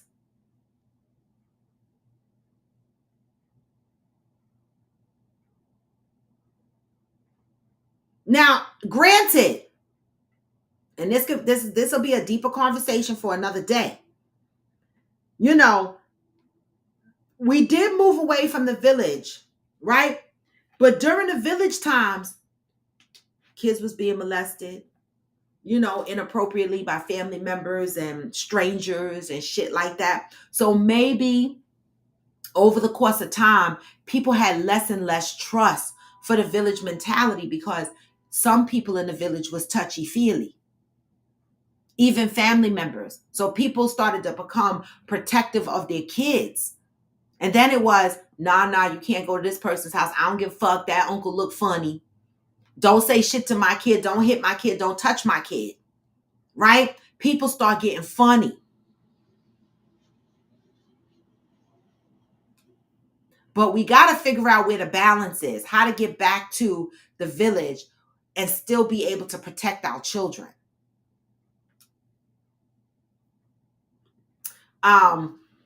Y'all said my friend chastised my son while we were on the phone, and I'm grateful because I hadn't even realized he wasn't minding me until she said something. Now, see, that's, another person would have been like, why are you talking to my kid?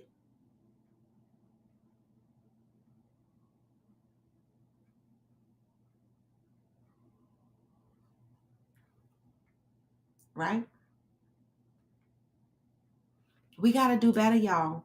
We got to figure out how do we bring this back and still be able to protect our kids. One last thing that I wanted to mention here. Again, Texas is the topic of discussion.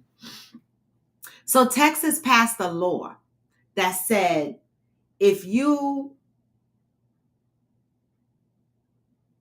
hit someone and kill them in Texas, right? Not only hit and kill. Wait, let me go back and make sure I'm saying it right. Let me make sure I'm saying it right.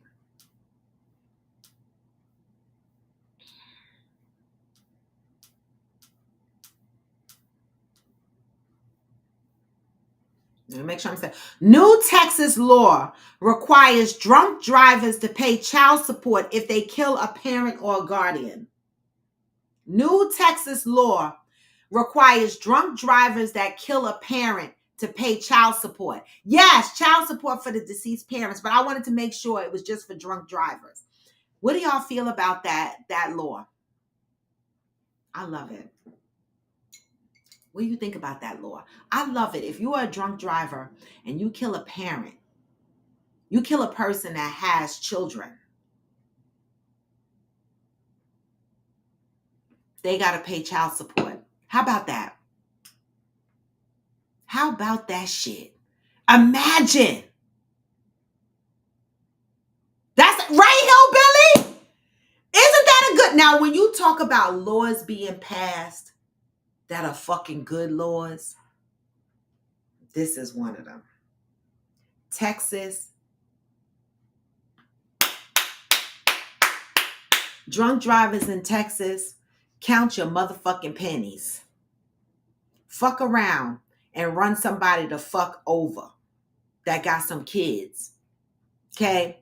That's going to fuck you up because you're going to pay child support and your household is going to suffer because of it. Okay? Because you don't know if they got 1 kid, 2 kids, 3 kids. And you're going to have to pay child support. Baby. I like it. Right, Shirley? It's accountability. Exactly, y'all. People will think twice about driving drunks. All the states should adopt it based on y'all. Baby. I know for sure. Listen, I know when I go out, I get in an Uber. I do. Because I don't ever. I've been, there's 2 things, drunk and tired. Both of them are dangerous.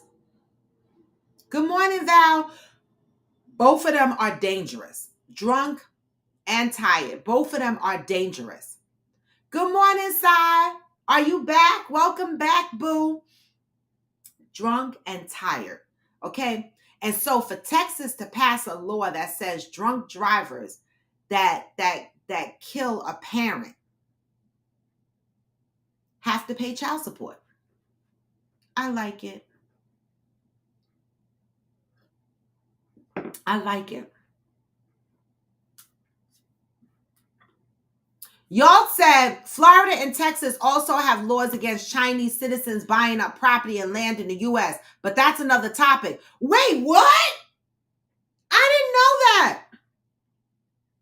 didn't know that. You just let me write this down because I got to research that.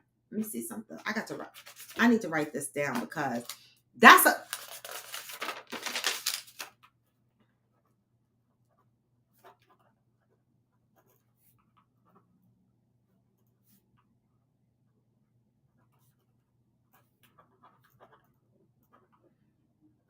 Oh, I got to look into that because that's a good one. That is another topic. I love that. Well, welcome back, Sai. Nice to see you. Isn't that a good law, Sai? Okay, thank you, y'all. I appreciate that. I appreciate that. So, Texas drunk drivers count your motherfucking days and pennies. How about that? How about that? Right? They did. They got something right because I like that law. I do. That's a good law. And so, guys, as I wind down, the Chinese citizens living in the U.S. bought $6.1 billion worth of real estate last year.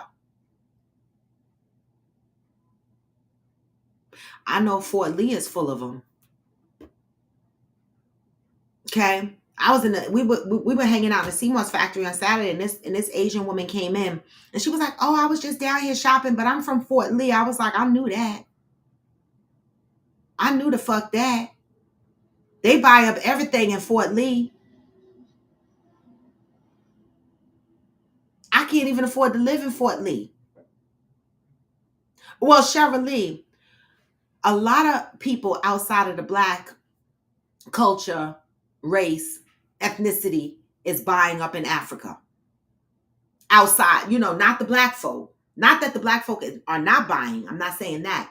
But non-Black people are buying up a lot of property in Africa. Like I talked about this several times on my show, and I don't know if that town should be still there. There's a town in Africa that Black people are not allowed to live in. Y'all are aware of that, right?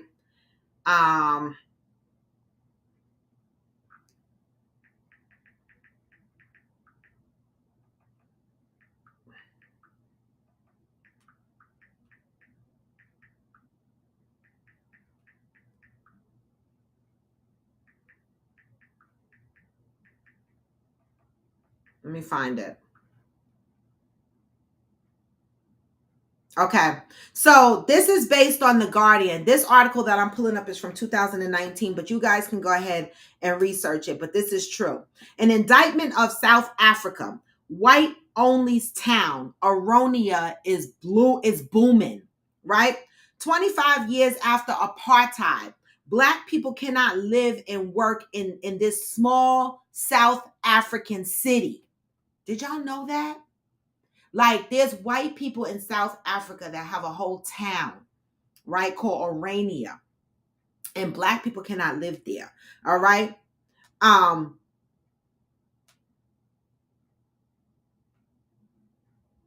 It says incredibly, 25 years after the fall of apartheid, Orania is a place for white people only. Okay. Orania represents downright hostility to the idea of single, united, non-racial country. Okay, so this is in South Africa, and this is the response from the Oranians. This is what they call them, Oranians, right? They claim the town is a cultural project, not a racial one. Only Afrikaners are allowed to live and work there to preserve Afrikaner culture. The argument goes, the reality, however, is a disquieting and entirely white town, littered with old apartheid flags and monuments to the architects of segregation. While there are no rules preventing Black people from visiting, those who live nearby fear they would be met with violence. The town has faced numerous calls for it to be broken up over the years, with prominent author and advocate Tembeka, I can't pronounce his last name, arguing its existence violates South Africa's successful dismantling of racial segregation. Orania, he says, represents downright hostility to the idea of single, united, non-racial country. Now, Orania, this town was created in 1991, the year Nelson Mandela was released from Robben Island, and 3 years before the country's first democratic election. All right, so you guys can go ahead and look this up. This is out there. All right, so to me, there's a whole town in South Africa that Black people can't live in. They can work there, they can visit, but they cannot live, and they cannot leverage the amenities there. All right. And so to me, that is segregation. And it's in a black continent. Well, I say black continent. I know white folks are born there. I don't give a fuck. They migrated there. The fuck. Okay. So pay attention. Fort Lee is expensive, but all the Asian people are there. Okay.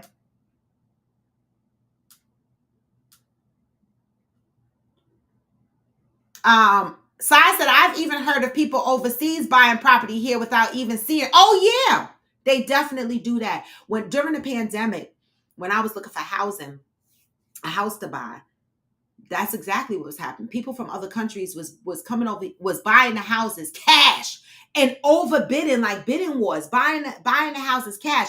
If you look at $1 million real estate, you know those reality shows where they show the realtors that show $1 million properties and shit like that. A lot of their clients are in other countries, other continents, and what they do is they'll travel to these other countries, other continents, and just do like a screen showing of a property that's being developed here in the United States. And these foreigners buy up the property, sometimes the whole fucking building. Okay, just based on the presentation that's given by the real estate company, right? They buy these properties sight unseen.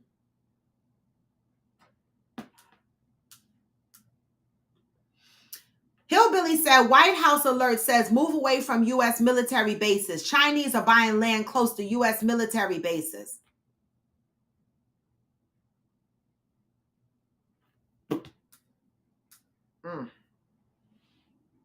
Hillbilly, you said war is coming to South Africa. Baby, they've been talking about this town for years. A lot of people don't know about this in Africa. But when I first stumbled across the article some years ago, I was like, what?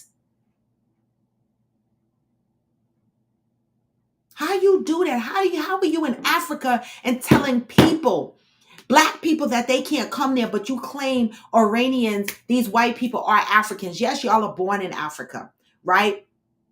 I get it. So you consider yourself African. But you're in a... It's baffling to me. Yup. Y'all. Nuh-uh. Not coming for the men. Y'all said, oh, hell no. So the African men are just going to let that happen? Because we have been mentally massaged. How about that? We have been mentally massaged, right? That we don't even realize the power that we have as black people, right? That we let a population of white people go to a black continent and take over a whole town and tell black people that they can't live there because it's a social experiment. But you're flying apartheid flags.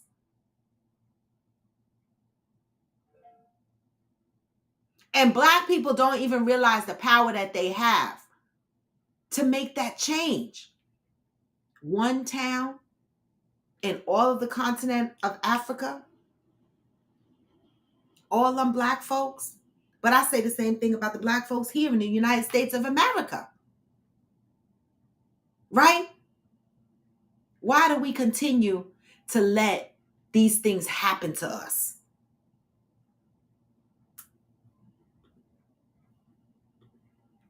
Why? Y'all say America is so capitalistic and want the money no matter who pays. They are playing chess while playing checkers. And that's why Kenya, the prime minister over there, was like, bring your asses to Africa. You don't need a visa. Fuck the United States of America. Okay? But I'm gonna need y'all to get the Iranians to mix up that town. Yeah, the Zulu king was assassinated. They are pissed. It is... Oh, I know that, Cheryl Lee. It is a big difference, but it should... But the point is how do we lose control of South Africa, right? South Africa is where... Come on now. We've been fighting in South Africa for donkey's years. Poor Mandela is rolling around in his grave.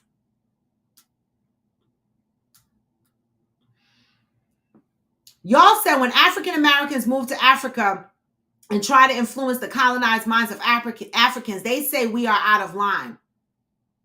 And, well, I could understand that, right? Even if we are right with what we are saying, but how are we coming from the United States of America into the continent of Africa telling them how to act? When we Black folks in the United States of America are oppressed on an everyday basis and can't figure out our own shit, but we want to go to Africa and tell them how to act?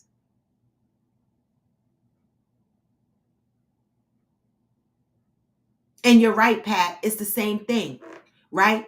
The natives of America still are out of their land. The Americans, the Native Americans, they are still out of their land, just like it's the same thing what the Iranians did.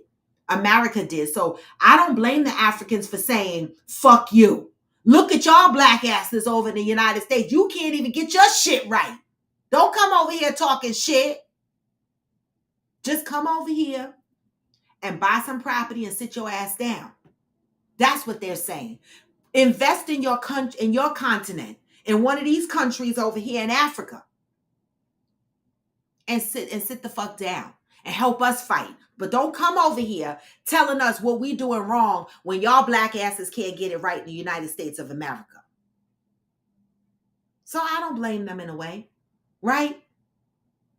I don't. I wouldn't want to go over there and tell them what to do. But I would support the movement of whatever it is they're doing. And over a period of time, building with trust being built, then maybe I would give my two or 5 cents. But I certainly wouldn't go over there off the cuff telling them what they should do. I can't even figure out my life here in the United States of America. And so I don't know. Right? I know someone that actually moved to Ghana. She's been there now about 2-3 years, and she loves it. She comes back to the United States for a couple of months, right? And then she has to go back, and that's due to the visa stuff. But I wonder, since you don't need a visa for Kenya, is that going to spread across other countries in Africa? You know what I'm saying? And how that will affect her. Now, if she doesn't need a visa anymore, is she still required to come back and forth? I would think not, right? I would think that she can permanently just stay in Ghana without having to worry to come back here for a couple of months because of visa policy, right? And so I do know someone that moved to Ghana, and she don't live in one of them upscale towns. She live in a village like with the dirt outside and the huts and stuff. Like she live in one of them villages. She in Africa. Okay. And I love it because now over the time period, she's embracing the culture. She's cooking the foods. It's different. It's way different. And it's an adjustment. Just because you Black don't mean that you're going to adjust to the culture in Africa easily. It's different. And she loves it. And she's been there for about 3 years. And so, I'm inspired by people like that. I'm inspired by people that, just pick up and go like that. Deb said, I love me some South Africa. I await the day I buy land out there. I've never been to Africa. I want to go. I just got to get past getting the 55 shots and taking that long ass flight. I can't even fly to Greece. I can't fly to Thailand. I can't fly to Africa. Like all these places be driving me crazy when I think about the long ass flight. But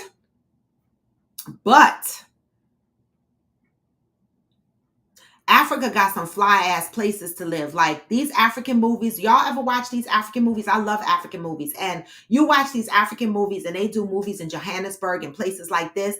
These towns be fly. These houses, these motherfuckers got in Africa. And they tell you, if you could get a house, a big ass house in Africa for like some cheap ass money.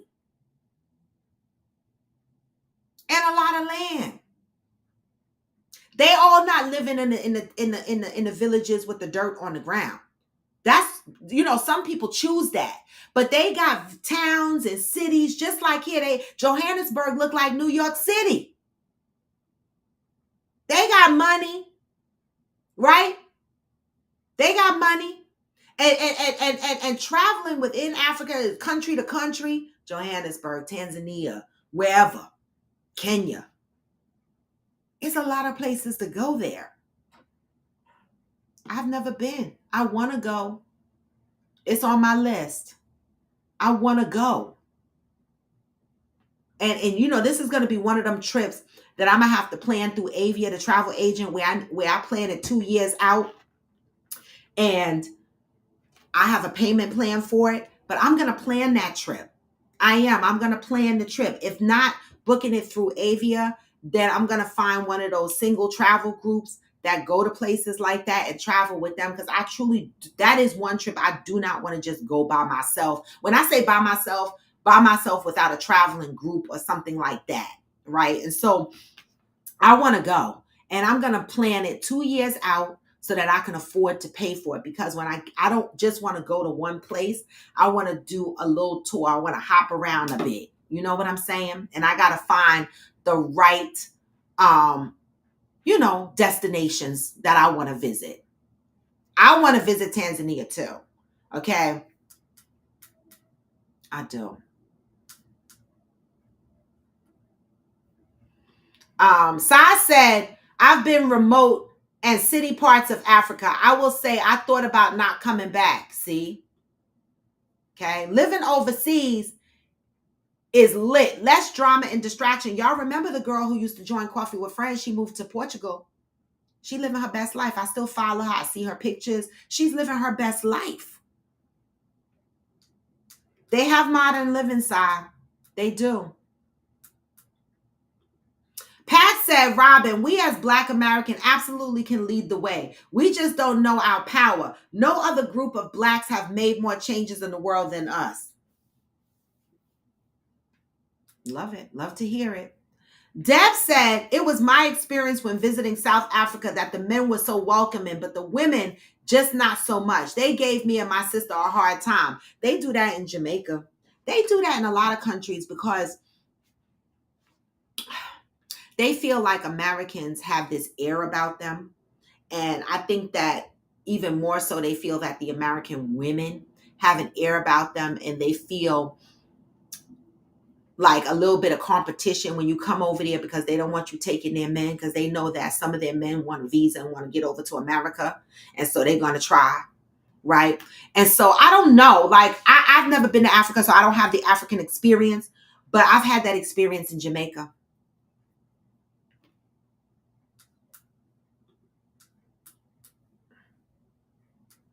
I know, Si, I need to pull it together. I do. I need to pull it together and see the world.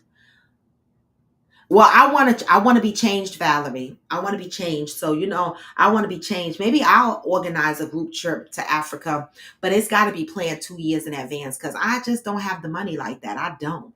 And I know that this trip is going to be like 5 G's or something like that, right? Because I want to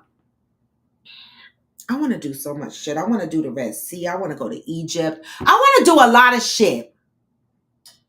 And I just don't know what that's going to look like. So I need to start thinking about it, but I do want to plan it out for 2 years in advance.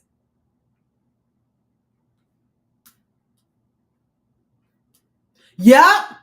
That part. And that's what I got to be prepared for. Because when I go to Africa, I'm staying at least 3 weeks. Minimum 3 weeks. Because I want to stay. See, one of my stays, and see, this is why I know my trip is probably going to cost more than $5,000. It's probably going to cost $7,000, $8,000, because I want to stay at that giraffe hotel where the giraffes just walk up to you and join you for breakfast, or they walk up to your bedroom, your hotel window, and you can feed them from your window. I want to stay a couple of days in that hotel. Okay. And then I want to stay like near a safari, like on like Safari Land. I want to stay at one of those resorts, like where the safari visual is out there. Giraffe Manor. Oh, that shit is $10K a night. Listen, I'm gonna figure it out. Okay. I know I want to do some shit. Okay. And so I'm gonna have to get a trip put together. Blue Train.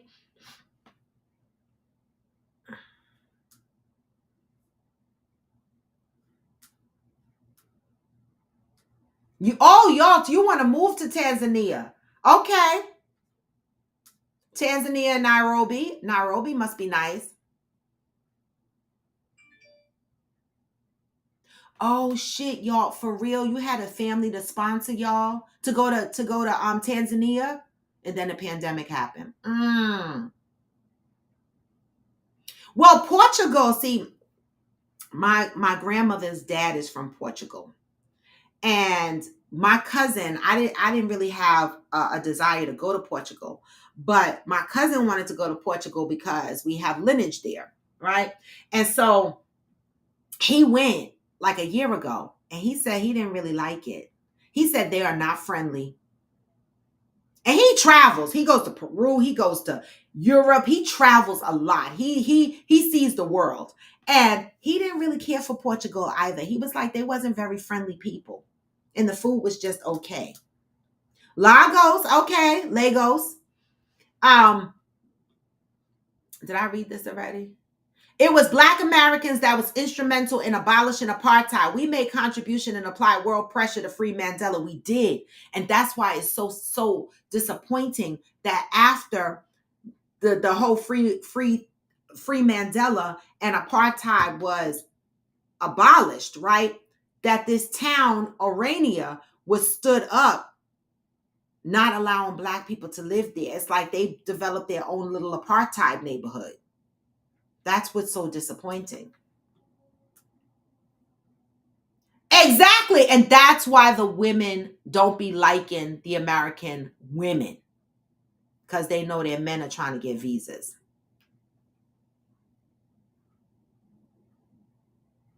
Oh, and she will.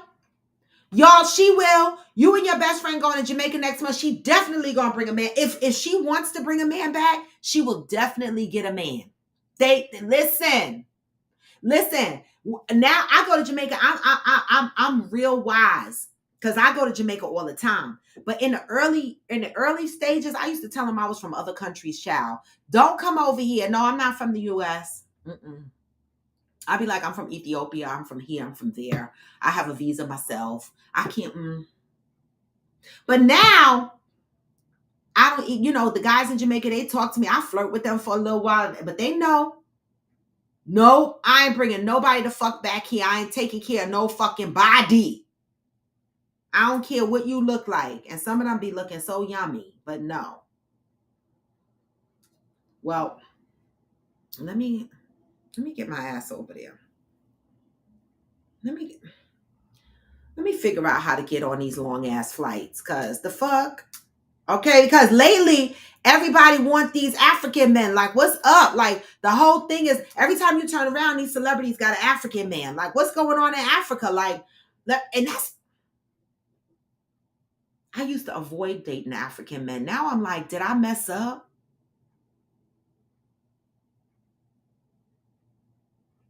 Did I mess up? Deb, I hope it's 10K in fucking Rand. Because come the fuck on now. I hope it's 10K in Rand.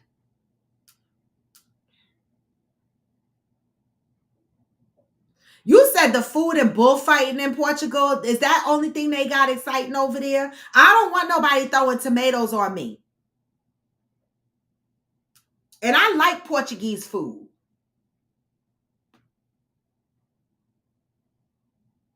I know, Shirley, that's true. I have a healthy respect for the wildlife. Believe you me. Okay, like if I see a lion, I'm not trying to pet them shits. Like I see these safaris where they let the lion jump into the truck with the people and the lion be walking all over the people. I'm not signing up for that kind of safari. I don't give a fuck. They're still animals. They got teeth. They bite. I have a healthy respect for them. So I will not sign up for a safari where it's open and motherfucking animals can come in and pet you. No, I'm not an animal. I just want to look out the window and see them with the windows closed in a secured bus from a distance. I'm not for the shits. I'm not trying to pet. Now, I did say, now this is the non-black attitude in me, that I saw a video where a girl I know walked with the lions. I might want to try to do that. Walk with the lions. But I'm scared, y'all, because you can't predict how these animals are going to turn. He might smell something on you and be like, and bite me. I don't the fuck know. But I want to. Yes, I watch Rich and African. What?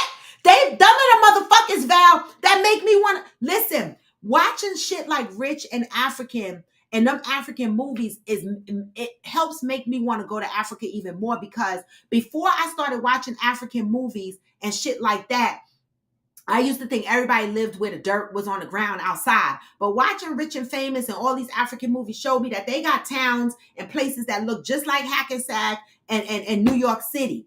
And badass houses and apartments. What?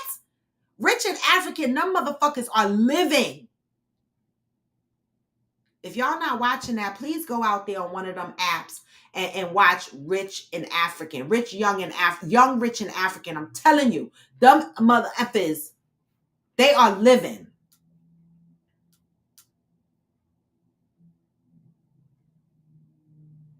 No, y'all, I like Portuguese food. Wait, Val, there's a city in Italy paying people to move there? How? What? Don't play with me.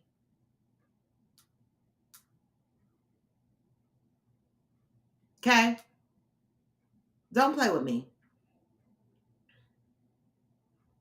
I know, Deb. I'm gonna have to take drinks and an anxiety pill, because my anxieties, after a while sitting on the plane, my stomach started hurting. I don't want to be like that lady the other day on, what flight was that? What airline was that, where the lady had diarrhea and shitted up and down the aisle? Did y'all see that?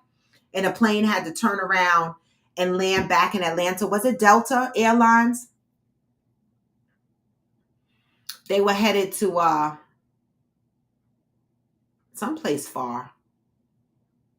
I don't know. They were headed to someplace far, but the woman had a diarrhea bout and she shitted up and down the aisle, and they had to take the plane. They were already 2 hours into their trip. They had to turn the fucking plane around and come back to Atlanta and have the plane cleaned.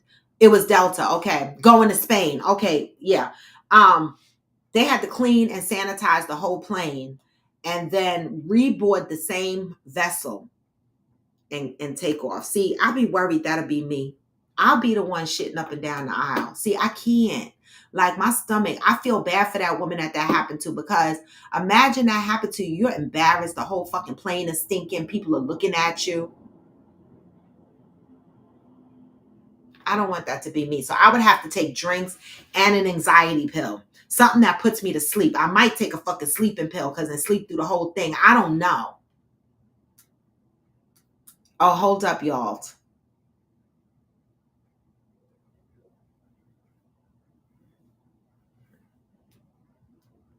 I might like it. That part, Valerie, the African men have money, but how?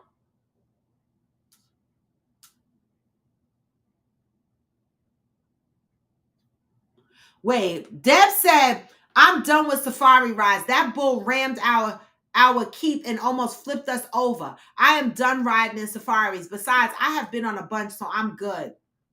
What? It rammed your Jeep? Oh, hell no. I know. That's the part. That's why I'm saying where they get their money from, because nobody ever says what they do. Well, on Young, Rich, and Famous, you have what do you call it? You have a DJ? Okay, he got a lot of money making music. DJ, he's getting paid a lot over there, so he must be a famous DJ. And then you have a stylist. right? And I don't know what the rest of them fucking do. I can't remember off the top of my head, but they got jobs. But most of the time, you're right. When you like, I be trying to figure out, what does Portia's man do? Portia from Love and Hip Hop, not Love and Hip Hop, Housewives of Atlanta, even though she's not on it anymore. But I be trying to figure out, what does Simon Gubadia do? I don't know. He got a lot of money. Pat said there are a group of black men called the Passport Brothers. They criticize us now. They want African women. African women say, keep your ass over there because you don't treat your own women good.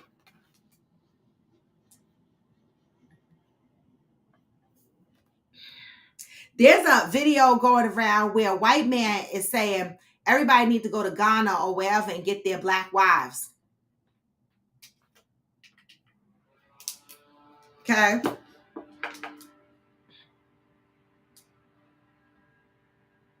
Swaggy is fly. Swaggy be wearing shit I be wanting to wear. I be like, Swaggy, what you got on? I want it. Okay, Val, make sure you tag me. Wow, Deb, that's scary. I don't see, that's scary. That's some scary ass shit. Aquila Private Game Reserve. That's where you stayed? You in the bull locked eyes? Oh, hell no.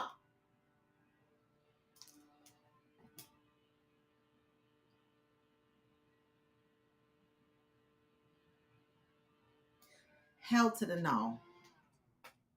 Okay, Valerie said it's a DJ, a stylist, an artist. Oh, right. And the guy who manages the father's business. Right. Okay, but what do the women do? That's all the men. What do the women do? Because one, the artist, he's married to the girl with the short hair that always wear the crown. I don't remember their names. I'm real bad with names, but you know, what do the women do? Oh, it's a beautiful resort. Anquila Private Game Reserve. Okay.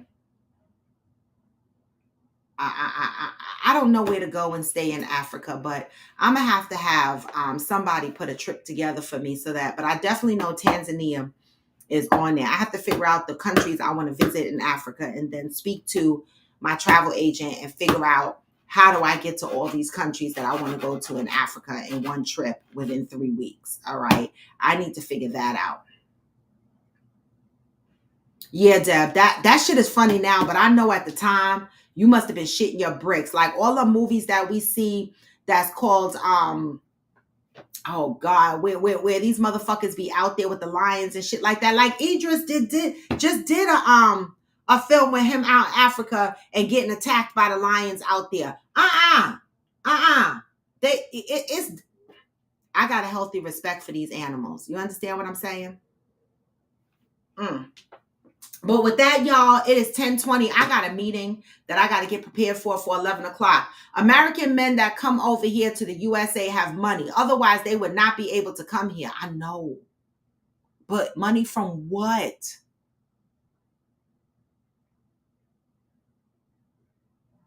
Ivory Tree Game Lodge is one of the most beautiful places I have ever stayed. It's right outside of Pilanesberg National Park. I would recommend this place for sure. Oh, let me write this down. Ivory Tree Game, Africa. Ivory Tree Game Lodge. It's right outside of Pilanesberg.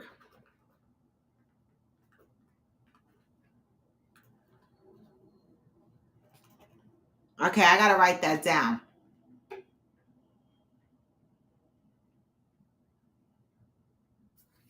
Oh, he wouldn't let his daughter star in the movie with him? I didn't know that. Exactly. That's the part, Val. The women don't. I'm about this life. I'm about this fucking life.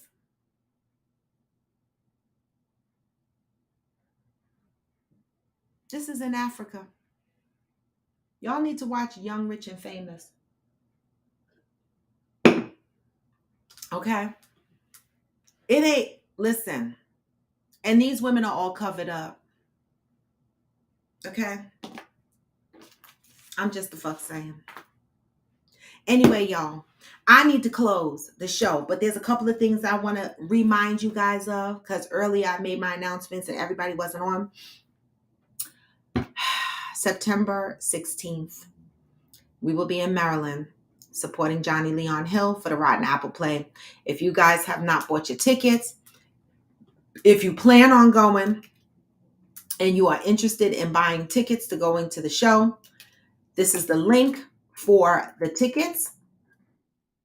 All right, September 16th, I will be there in the building, even though Johnny Hill is not performing until the 17th.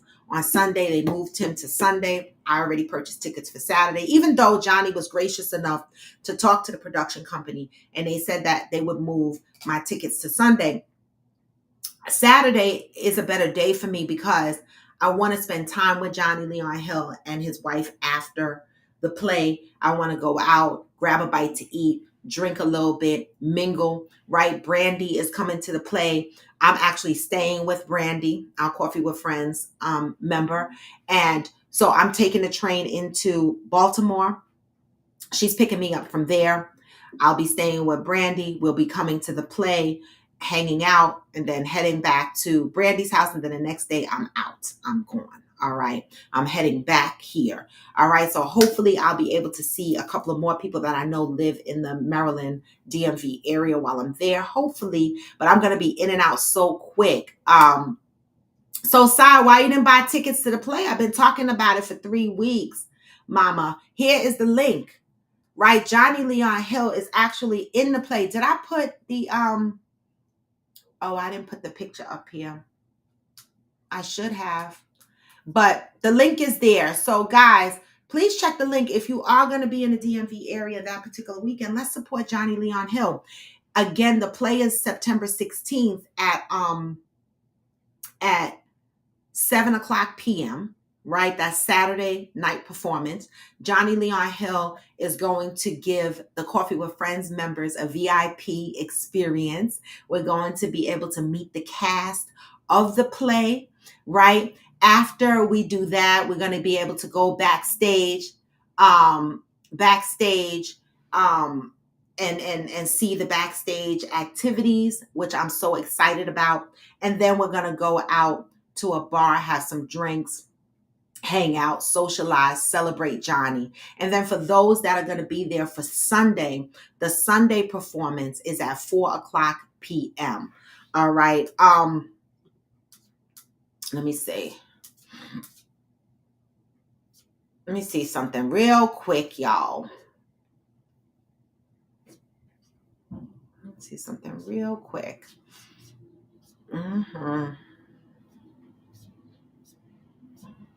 Oh, here it is. So,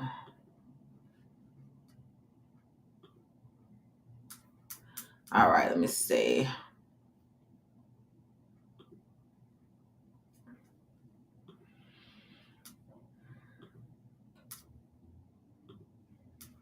IG 99331. Give me 1 second. I'm trying to do something really quick.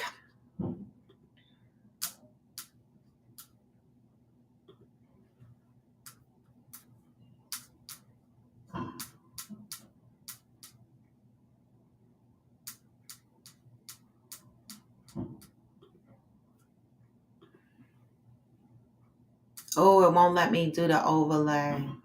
Why?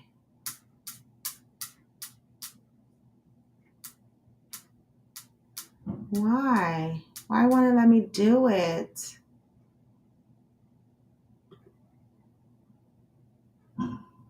Oh, it let me. Okay. So here we go, y'all. This is the play. Yes, Shirley, I'm staying in, well, I think Brandy lives in like around the Owens Mills, Maryland area. I'm coming into Baltimore Penn Station. I'm taking the Amtrak train and I'm coming into Baltimore Penn Station, and Brandy is picking me up from there. All right, but this is the play that Johnny Leon Hill will be in. This is Johnny Leon Hill right here. This is our resident Coffee with Friends member. There's Vanessa Simmons in it. Darius is in it. Dorian is in it. All right. So these are the people that we'll get to meet, and a bunch of other people. You can see their names here. We'll get to meet the cast on Saturday, get to go backstage, have a little bit of VIP experience, and then we go out and we celebrate Johnny Leon Hill. Now, again, for those that are going to be in the area and want to go for Sunday, that showtime is at 4:00 p.m. Okay. Shirley, I know that's the battle that I have. Like, I bought my tickets before they moved Johnny Hill to Sunday, but Sunday for me at 4:00, I would get home too late and I have to work Monday, and that would just be too much for me. And so it takes away from me being able to hang out Saturday. And so I'm going to stick with the Saturday performance, but I do hope that we'll be able to get like a tape or something, or something, not a tape, but some kind of something to be able to see him perform. I don't know. I don't know. But I'm going to be there. Johnny Leon Hill is going to be in the building on Saturday night. He's going to be the one navigating our VIP experience. So if anybody is interested in going, please make sure you go to the website and you buy a ticket. I got great seats. I'm in like the center, in the center, near the front, close enough, right? And my ticket was $92.50, right? And so $100, get you a seat. Come on, let's have fun. All right. And so that is the event that I will be supporting. I must have missed. Oh, okay. If you're going to be there, Si, maybe you can make it 7 o'clock show. And we're going to hang out. I know that might be hard because I'm pretty sure that the birthday celebration that you're going to be doing is probably going to be popping off Saturday night, right? And so I know it's going to be hard, but if you can make it, come on. Maybe your friends want to see a play. Come on, let's celebrate and support each other, right? So Shirley, I'm staying, I believe, near Owens Mills, Maryland. I'm just coming in through Baltimore Penn Station. But Shirley, come to the Saturday night performance and hang out with Johnny and us. I mean, you could go to the Sunday performance too, but then see, that's the dilemma. Who wants to hang out on Sunday drinking? I don't know, Si. I didn't book my ticket yet, but we can sync up and figure out what time we can take the train down together if you want to do that. I didn't buy my ticket yet, but we can. I'm thinking to catch like I looked at some of the trains already, and I'm thinking to catch like around a 12 noon train, something like that, to get me there, about 4:00, or maybe an 11:00 a.m. train, something like that. I don't know. Something, or maybe anywhere between 10 and 12. 12 o'clock is my latest. 10 o'clock is my earliest. So we can sync up and talk about the train schedule and what we want to do. Because I'm carrying wine. I'm carrying my Jersey Mike sandwich, or maybe some wings. I don't know. But I'm going to eat while I'm on that fucking train. That's all I know. I might have Popeyes. I might have whatever. Because when I do the train, I do it up. I do it with all my ghetto food and drink. All right? Period. All right. I'm even going to get a plastic wine glass because, you going down Friday. Okay. I'm even getting a plastic wine glass to drink my wine out of. I don't give a damn. I'm just saying, I'm going to do it up. No, I'm going down on Saturday and I'm coming back Sunday. So, yeah. So that's it and that's all. But anyway, guys, I got to go. But Si, let me know if you're going to try to make the play if you can, right? Let me know. I would love for us to all be together and hanging and doing whatever. It's always a joy being with the Coffee with Friends family. It is. But guys, it is Friday. It's the weekend. I need you guys to be safe. Always move in peace and love, and come back Monday. Now, Monday. Oh, your train is Wednesday night. Okay. Oh, you going down real early. Not Friday night? You going down Wednesday. Okay. I need you guys to be patient with me because my job schedule is getting crazy. Okay. I have an executive meeting at 8 o'clock in the morning on Monday that I have to host, okay? And when I say it's executive, it's the C-level. So I got to have all my ducks in a row for that. So I'm going to be spending my whole day today getting prepared for this C-level meeting. And so Monday, I will most likely be on around 9:30 or a little before 9:30. So I'll let y'all know for sure. You know, I always post in Discord, on IG, and on Facebook when I'm going to be late. Okay, so have patience with me. My job is working me. All right. And with that, y'all, I'm going to send y'all out with the positive vibes. Everybody be safe over the weekend. I'm excited. We got some activities coming up. We got the play September 16th weekend. We got October. I'm hopping over to Florida to hang out with my mom.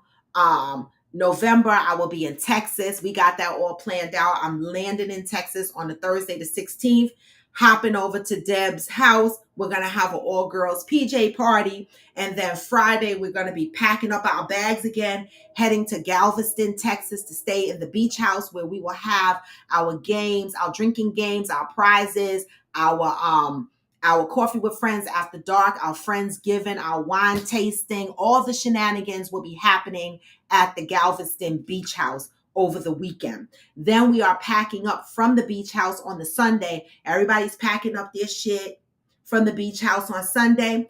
And we're heading back to Houston for some other shenanigans, barbecue, motorcycle club shenanigans, where we're going to be hanging out and doing things. So I say this, if you are a person that has issue with staying in a house with a bunch of people because your personality clashes with other people, get a hotel room. You don't have to stay at the beach house, okay? But for all those that are staying at the beach house, okay, we have to get along for the weekend. We have to be respectful of each other, all right? And know that I come with the shit, so don't come there jealous and acting all weird, okay? Nobody is coming there for your man. Nobody's coming there for your woman, okay? We just there to have fun, all right? We're going to be turned all the way the fuck up. When I get on that plane to come back home, I'm going to be dead. This is how it's been in my life lately. I've just been dead over the course of series of weekends, all right? And I love it here. All right. And so with that, y'all, continue to move in peace and love. And I'm going to send y'all out because no matter how low, you can still what? Even when you feel low, you can still go. And you can. Even when you feel slow, you can still go. Even when there's no hope, you can still go. What? I never answered to no, man, I still go. Hey, this is Coffee with Friends, and I'm Roy to the bone. Come back Monday, y'all. Peace and love. Get this message on the way out. Because what? What? Hustle hard. Hey, I'll be making moves. Hey, be a slave. I've been doing shit my way on the highway. Have a great weekend. Hey. Yes, I gotta build. I'm gonna get the itinerary out, Cheryl Lee. Hey. But I just what? I gotta get with Fancy K and Debbie. Hey, peace, y'all. I'm gonna give y'all a whole song this morning because y'all need it. This message needs to be spread. No matter how low, you can still go. Come on, get the other part of this song. I need y'all to get everything.